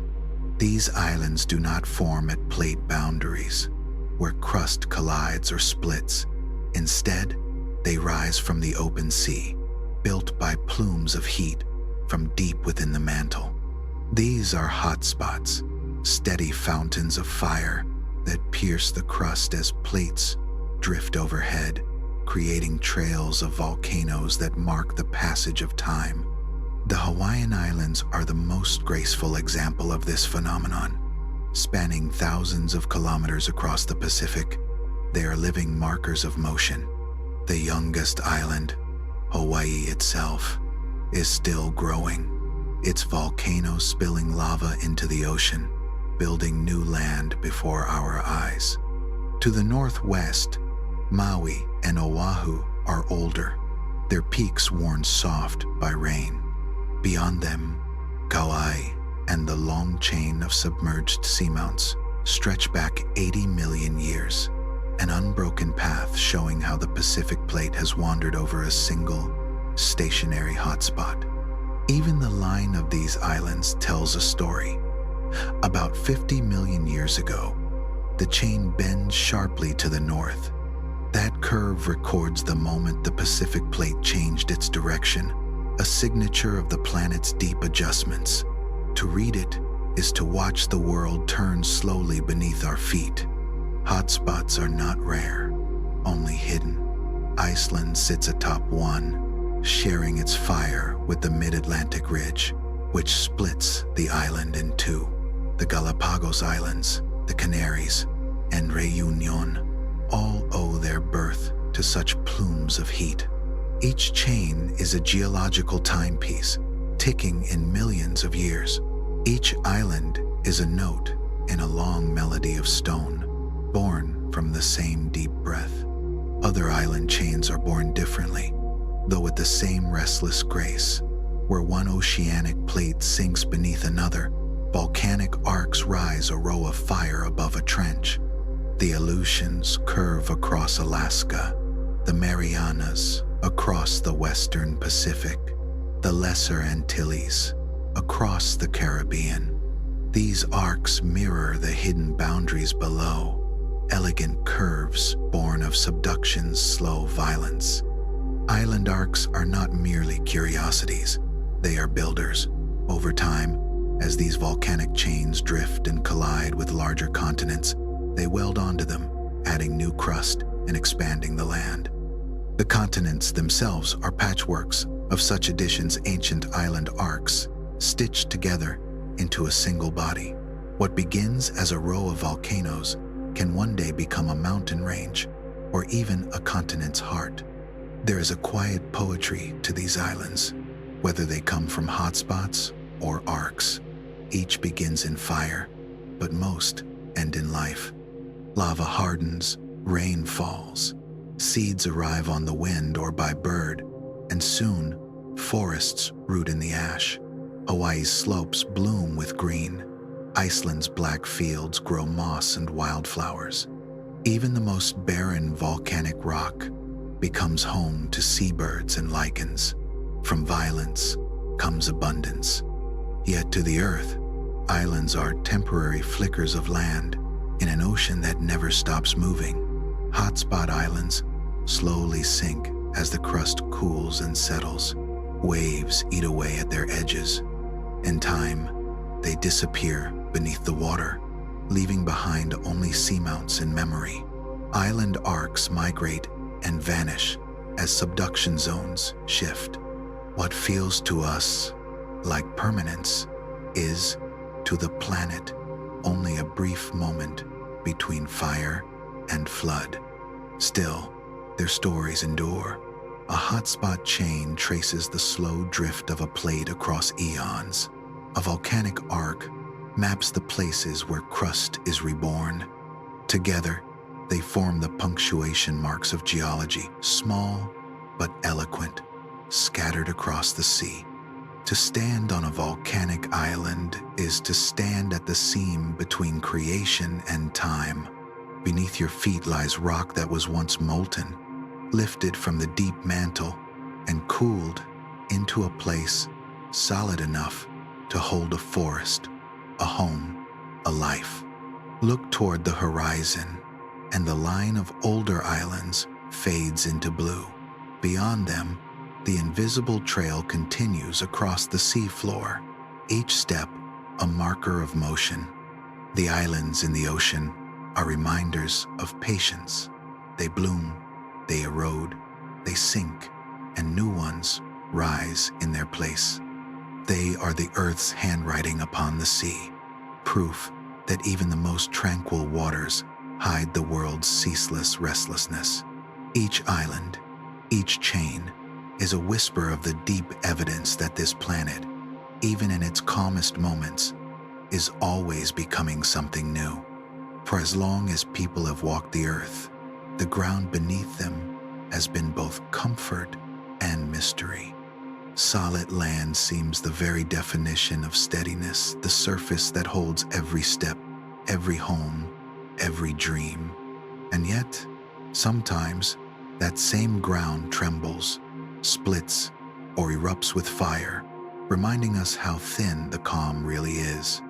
Long before anyone spoke of tectonic plates or seismic waves, people looked for meaning in those moments. They turned their fear into story. In Japan, when the ground shuddered and walls swayed, the blame fell upon Namazu, a giant catfish said to live deep beneath the islands. Most of the time, the god Kashima kept Namazu pinned under a stone, but when the god's attention faltered, the catfish thrashed, and the land above rippled like water. Even today, old woodblock prints show Namazu's broad face rising from the mud, temples toppling above him, a myth born of observation and awe. Across the sea, in ancient Greece, it was Poseidon the earth-shaker who stirred both ocean and land. A single strike of his trident could set the world quivering.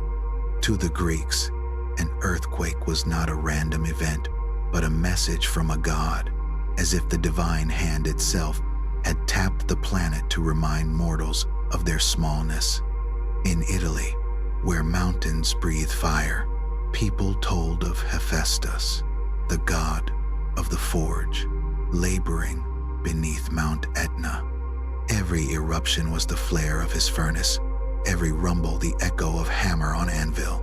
To the Polynesians, it was Pele, goddess of fire and creation, who carved the islands of Hawaii from molten stone.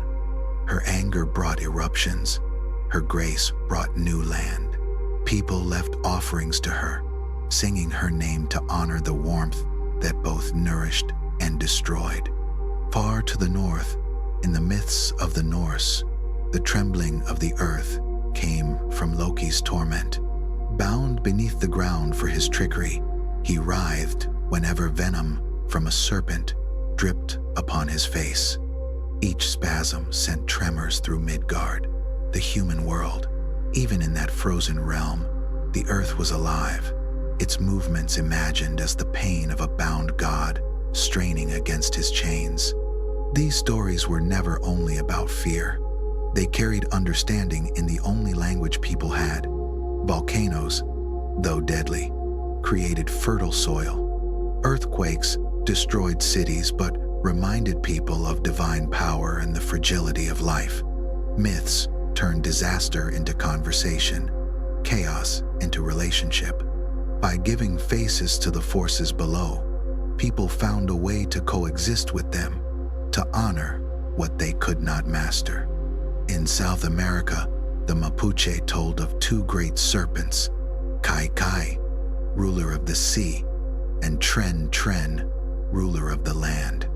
When they fought, the world heaved, mountains rose, floods came, valleys split. To the peoples of the Pacific Northwest, the thunderbird's vast wings stirred storms and shook the earth as it battled sea creatures below.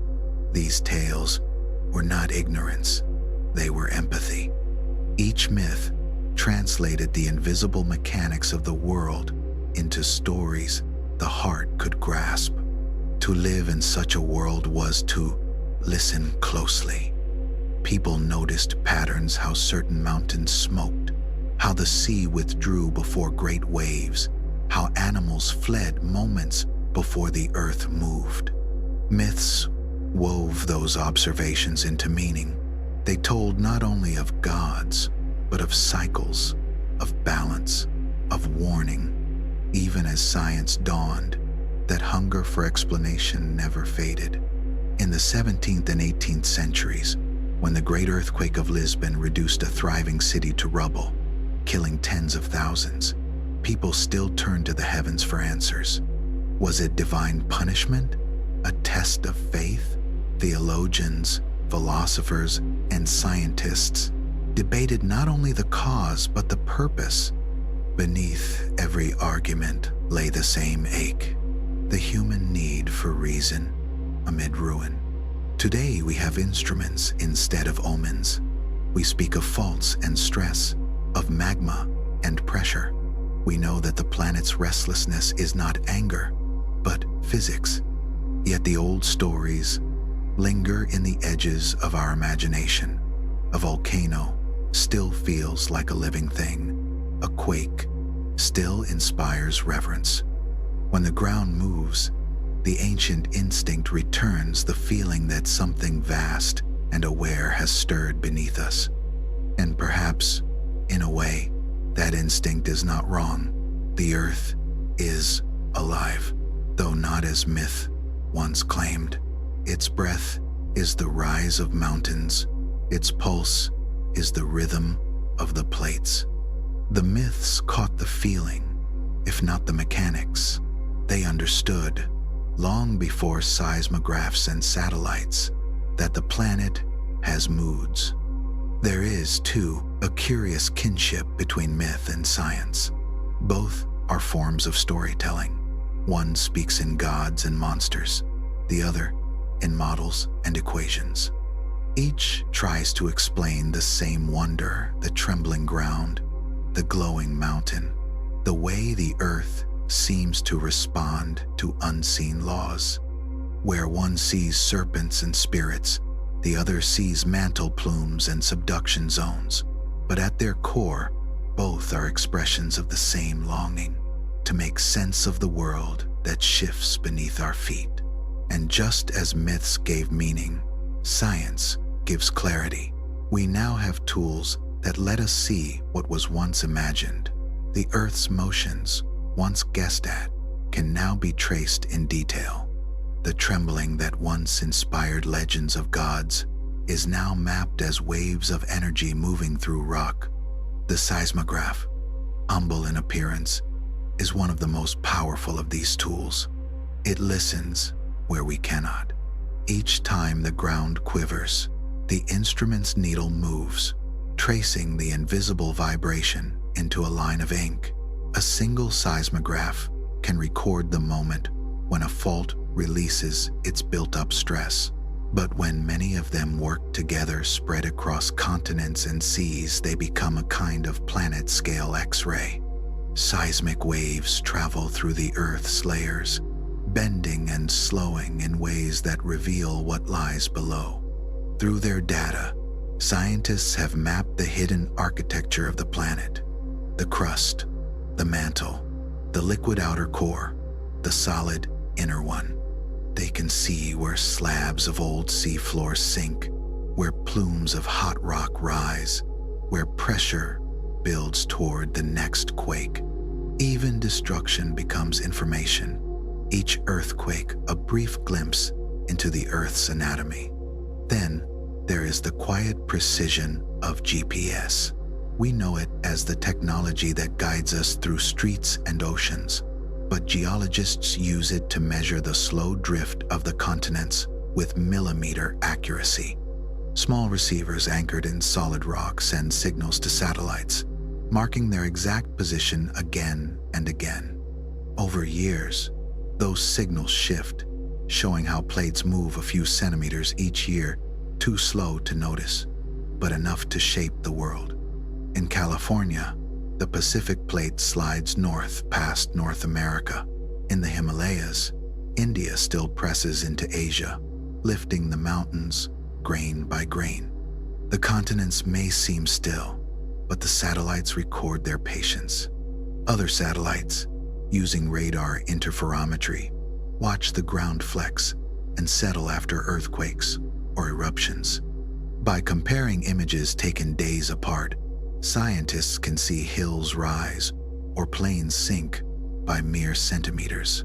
The smallest wrinkles of motion become visible from space. It is as if the whole planet now moves beneath a vast, silent mirror. Beneath the oceans, where most of Earth's tectonic drama unfolds, the work grows harder, but no less remarkable. Seismometers rest on the seafloor, listening to rumbles that never reach human ears. Robotic submersibles glide through the darkness, exploring hydrothermal vents and sampling newborn crust. Some descend into trenches deeper than Mount Everest is tall, capturing the faint murmurs of the planet's deepest scars. The ocean hides much of Earth's motion, but with every new dive, the veil thins. Together, these tools, seismographs, satellites, robots, form a kind of sensory system for the Earth. They let us listen to its breathing, watch its heartbeat, and trace its movements in ways our ancestors could only dream. The myths gave faces to the forces below. The instruments give them form and pattern. Both reveal a world that is not still but alive. To know that the ground moves is no longer frightening. It is awe-inspiring. The same tremors that once summoned gods now draw maps of the invisible. The same volcanoes, once feared as divine anger, are understood as places of creation, vents through which the planet renews itself. Yet the wonder remains. Science does not erase the mystery, it deepens it. The old stories and the new measurements are two sides of the same human impulse to find meaning in motion, to connect with the living planet that carries us. When the ground shakes today, we may no longer think of Namazu or Loki or Pele, but somewhere inside, the imagination still stirs. It remembers, it listens, because whether in myth or in measurement, the earth keeps speaking, and we, curious and fragile, keep learning to hear it. For all our maps and models, the earth still keeps its secrets. The more precisely we measure its motions, the more questions rise from the depths. What truly drives the movement of the plates? We know the broad outline. Heat from the core stirs the mantle. Convection drags the crust along like rafts on a slow tide. But the details remain elusive, blurred by scale and time. Do narrow plumes rise like columns of smoke from the deep mantle, or are they wide, chaotic upwellings that churn and twist? When slabs of old crust dive into the mantle, do they melt away quietly or stir the currents like great paddles in a sea of stone? The answers lie beyond direct sight, inferred from seismic echoes and computer simulations that try to imitate the unthinkable pressures of the deep. Each new data set sharpens the picture, but also reveals how much of the story remains unseen. Even the beginning of subduction, the hinge on which all tectonics turns, is a puzzle. Once a plate starts to sink, gravity does the rest, pulling it down and driving the system like a self-feeding machine. But what started the first plunge billions of years ago? Some think heavy oceanic crust buckled under its own weight. Others imagine immense impacts or mantle surges pushing it downward. Without knowing how subduction began, we cannot fully understand how the planet's great recycling engine was first switched on, or how a once molten world became a place where continents could float, collide, and breathe. Volcanoes and earthquakes, though we watch them with satellites and sensors, remain unpredictable. We can map faults, measure stress, record tremors, and calculate probabilities. But the precise moment when a fault will slip or a volcano will break its silence lies beyond our grasp. A mountain can bulge, gases can vent, earthquakes can rattle its flanks, and still the eruption may never come. The Earth has a way of keeping the last word for itself. Its mysteries stretch backward as well as downward. We know that tectonic plates have been shaping the planet for at least 3 billion years, perhaps longer, but what came before is hazy. Was the early crust divided into smaller, faster-moving pieces, or was it locked into a single stagnant shell, immobile above a mantle so hot it behaved like liquid glass? The oldest rocks, warped and recrystallized by time, hold hints but no clear answers. To read them is like trying to reconstruct a fire from its ashes. Yet within those ancient minerals may lie the story of how Earth cooled, how its continents first emerged, and how stability gave life the foothold it needed. And then there is the question of the future. The continents we know are not final, they are mid-journey. Africa drifts north a few centimeters each year, slowly closing the Mediterranean. In 50 million years, it will collide fully with Europe, squeezing the sea out of existence and raising a new chain of mountains where Italy, Greece, and Spain now lie. The collision could rival the birth of the Himalayas, turning familiar landscapes into high, glaciated plateaus. Cities like Rome or Athens, if they still exist, would stand at the feet of peaks that dwarf today's Alps. Meanwhile, the Atlantic Ocean, born from the breakup of Pangaea, may one day begin to close. If subduction zones form along its edges, the ocean could shrink until the Americas meet Europe and Africa once more. The continents might fuse into a single vast landmass, perhaps Pangaea Ultima, the next supercontinent in Earth's long cycle of assembly and dispersal. Other futures have been imagined. Some geologists foresee a supercontinent clustering around the North Pole, called Amasia, a fusion of Asia and the Americas atop a shrinking Pacific. Others picture the continents reuniting across the Pacific itself, creating Novo Pangaea. Each scenario is grounded in data, yet tinged with imagination, for none of us will see which vision comes true. What we do know is that the map will change. Oceans will open and close. Mountains will rise and crumble. Climates will tilt between ice and heat. Supercontinents alter everything. Their sheer size disrupts ocean currents and wind patterns, reshaping rainfall and temperature. Vast interiors, cut off from moisture, become deserts. Coasts remain narrow, oases of fertility. Ice sheets grow or melt depending on how land gathers around the poles. Some past supercontinents coincided with frozen icehouse worlds, others with steamy greenhouse climates. Geography, it turns out, is not just the backdrop of climate, it is one of its authors. As the continents move, mountains will continue to climb skyward. The Himalayas, still rising as India presses into Asia, may grow even higher before erosion balances the uplift. In the Mediterranean, the coming collision of Africa and Europe will raise a new belt of peaks, stretching from Spain to Turkey. In the Pacific, subduction will keep sculpting arcs of volcanoes, chains that may someday merge into fresh continents. Each mountain range will redirect winds and rivers, create rain shadows and fertile plains, shape the habitats where future species evolve. The landscapes of tomorrow are already being written beneath the calm surface of today. At the same time, rifts will open elsewhere. In East Africa, the land is stretching and cracking, forming a trench so wide that lakes already fill its low spots.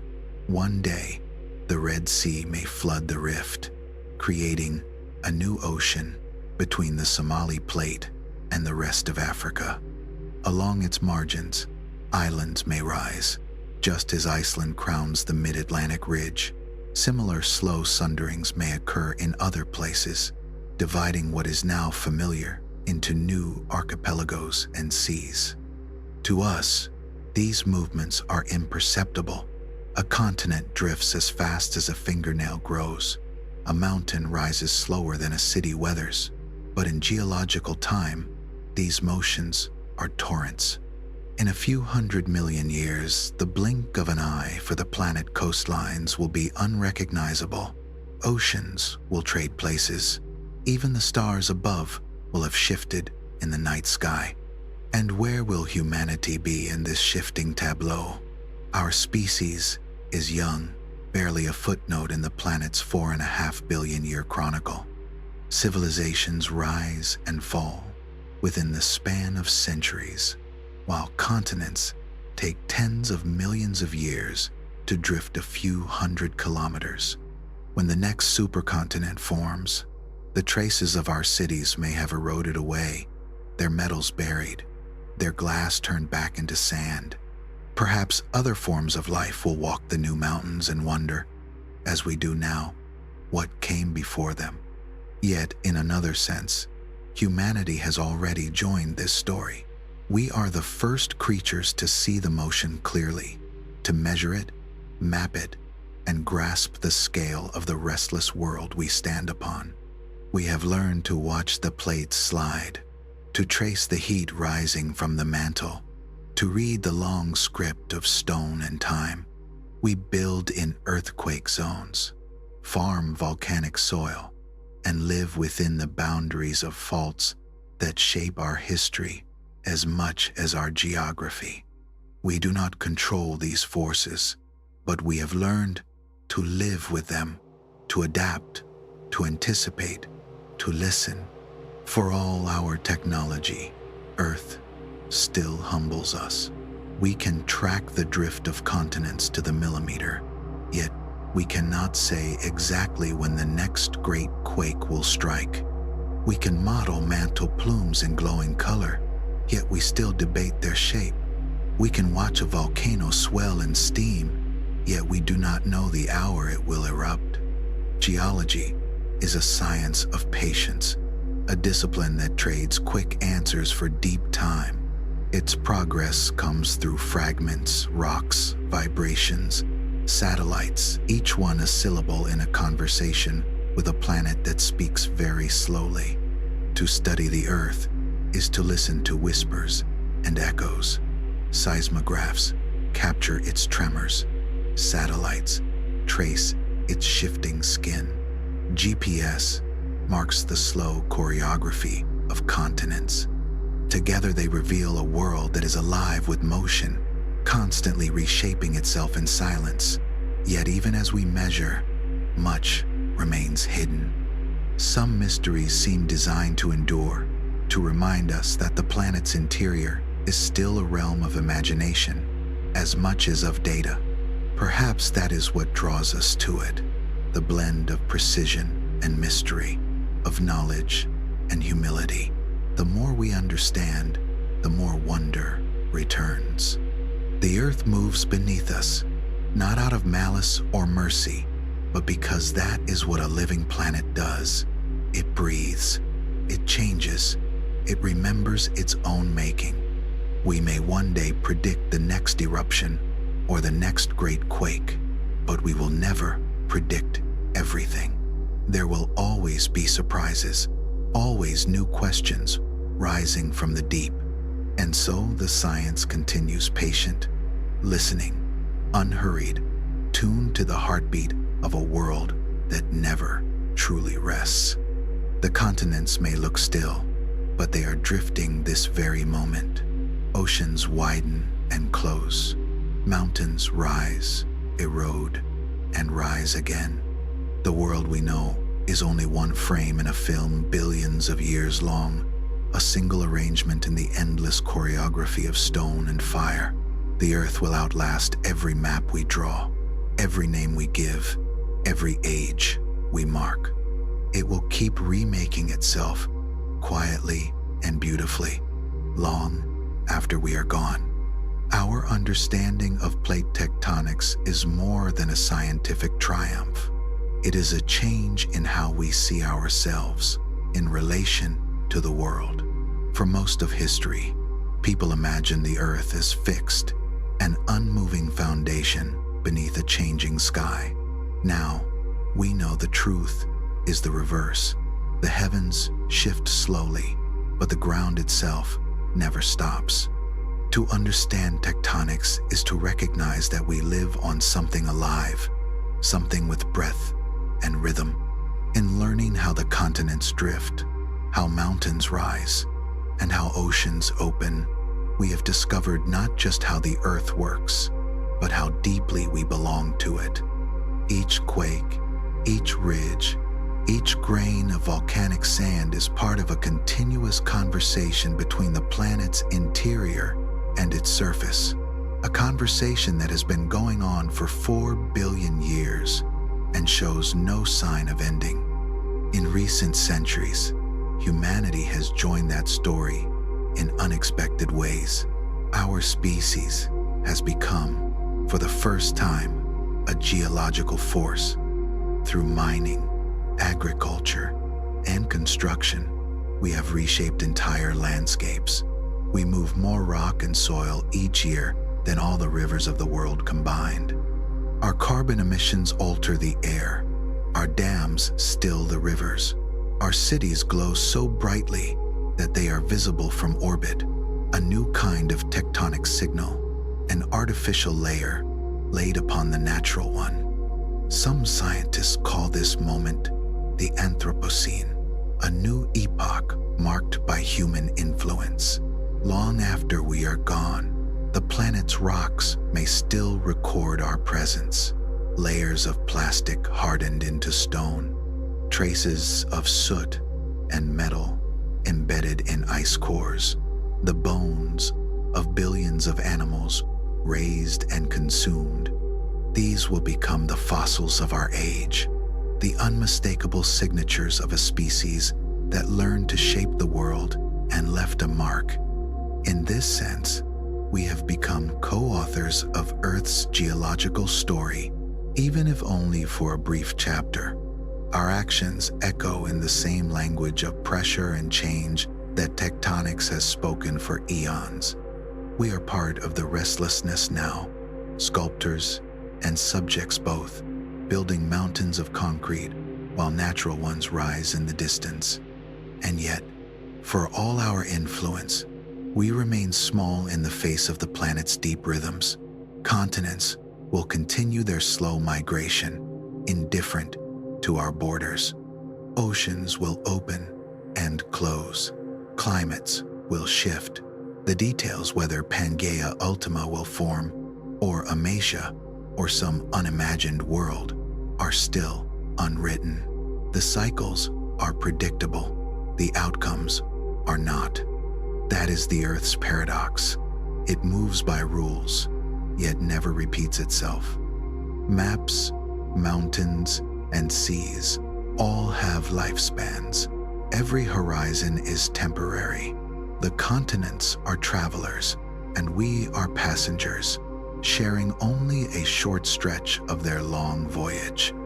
The future Earth will be as restless as the past, a living world rearranging itself, sculpting landscapes beyond anything we can picture. To the planet, time moves differently. Human lives are measured in heartbeats and generations. The Earth measures in millions of years. A century is a blink, a civilization, a passing shadow. The Himalayas have been rising for 40 million years and are still climbing. The Atlantic Ocean has been widening for 200 million and continues even now. The planet's patience is vast enough to make our greatest monuments seem momentary, brief sparks against its steady glow. But within that patience lies a kind of comfort. The Earth does not rush. It works with quiet certainty, turning molten heat into granite calm, chaos into form. While empires rise and vanish, while languages bloom and fade, the planet keeps its slow conversation going, undisturbed. Its rhythm is the long heartbeat beneath every story we tell. Tectonics is more than motion, it is memory. Each mountain range is a page recording collision, each trench a reminder of renewal through destruction, each volcanic arc a signature of rebirth. Even fossils owe their placement to these shifting plates, carried from one latitude to another, buried and revealed again.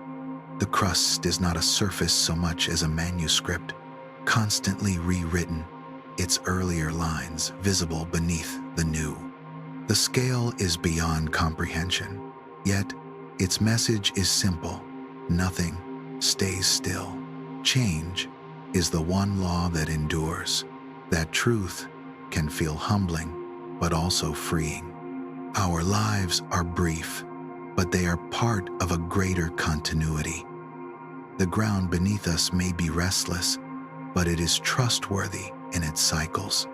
It has kept faith for billions of years, holding life through floods and fire, through ice ages and warmth. To imagine this planet's patience is to imagine artistry without haste. Think of a river carving a canyon, each drop of water doing almost nothing, yet together sculpting wonder. Plate tectonics works in the same way. Each centimeter of drift seems trivial, yet across time it builds continents, erases oceans, and lifts entire mountain chains toward the sky. The Earth's strength lies in its slowness, its refusal to hurry. When we look far ahead to maps no human will ever draw, to mountains that do not yet exist, it becomes clear that we live in the middle of an unfinished masterpiece. We walk on continents mid-journey. We live beside mountains still rising. We sail on oceans still opening. Every landscape around us is a sentence half written, a story still unfolding in stone. And while our chapter may be brief, It matters. For the first time, the planet knows itself through us. We are the eyes and instruments of its awareness. Our satellites circle the globe, measuring its pulse. Our sensors listen to its heartbeat. Through us, the Earth studies its own motion, reflecting on its own history. We are part of the process and the observer of it, a rare and fragile duality. One day, our species may be gone, but the record will remain. The sediments of our cities, the scars of our quarries, the thin chemical signature of our age. Future geologists, whether human, alien, or something we cannot yet imagine, will read those layers and know that for a time, the planet was home to beings who tried to understand it, who loved it, who measured its trembling and built stories around its patience. Perhaps that is our truest contribution, not the monuments we leave behind, but the knowledge we gathered, the reverence we learned to feel for the world beneath us. Science, in its quiet way, is a form of gratitude. It is how we say thank you to a planet that has carried us this far. The Earth's story is immense, but it is not indifferent. Every motion, every fold and fracture is part of a balance that sustains life. The restless crust, the drifting plates, the slow breathing of the mantle, all of it keeps the surface habitable. Without tectonics, the planet would stagnate. Without motion, there would be no renewal. What seems like chaos is, in truth, continuity. When we step back and see this grand picture, what once felt frightening becomes beautiful.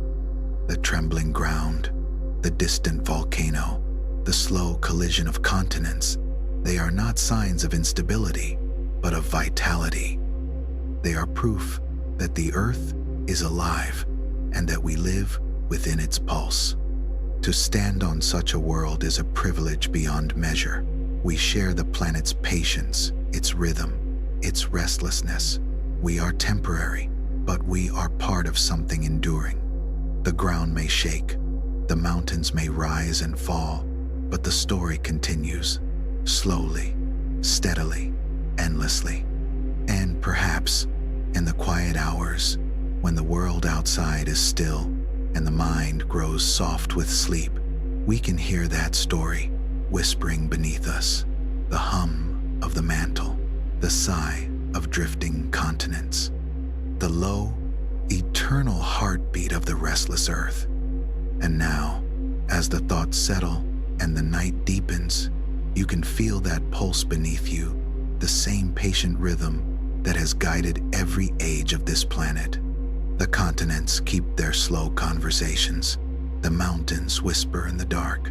The world turns beneath you, unhurried, unconcerned with the clocks and schedules that fill our brief lives. There is something soothing in remembering how small we are in comparison and how complete that smallness feels. The ground beneath your home was once the floor of an ancient sea. The air around you was breathed by forests that grew, burned, and became coal long before humanity dreamed of fire. Every pebble, every drop of rain, carries a memory of time deeper than language. The Earth has known storms fiercer than any we've seen and still found balance again. Its patience is not fragile, it is eternal. So when you feel the tremor of change, whether in the world or in yourself, remember the lesson of this restless Earth. Nothing is still for long, yet everything finds its place in time. Mountains rise because pressure becomes too great to bear. Valleys form where the weight is released. Even the planet must exhale, must shift to stay alive. You, too, are part of that motion, changing, breaking, mending, becoming. Perhaps that's what makes this story of tectonics so comforting. Beneath all the data, the measurements, the models, lies a truth as old as stone. Movement is not disorder. It is life, continuing. The planet turns, the plates drift, and somehow, in that quiet persistence, there is peace. You can imagine it now deep below, slow rivers of rock flowing through the mantle, continents gliding as if asleep, mountains rising grain by grain, none of it rushed, none of it lost. Just the steady artistry of a world that refuses to be still. Above, stars travel across their own invisible paths. The same patience that shapes the earth shapes the cosmos. Time stretches vast and kind. You belong to that patience.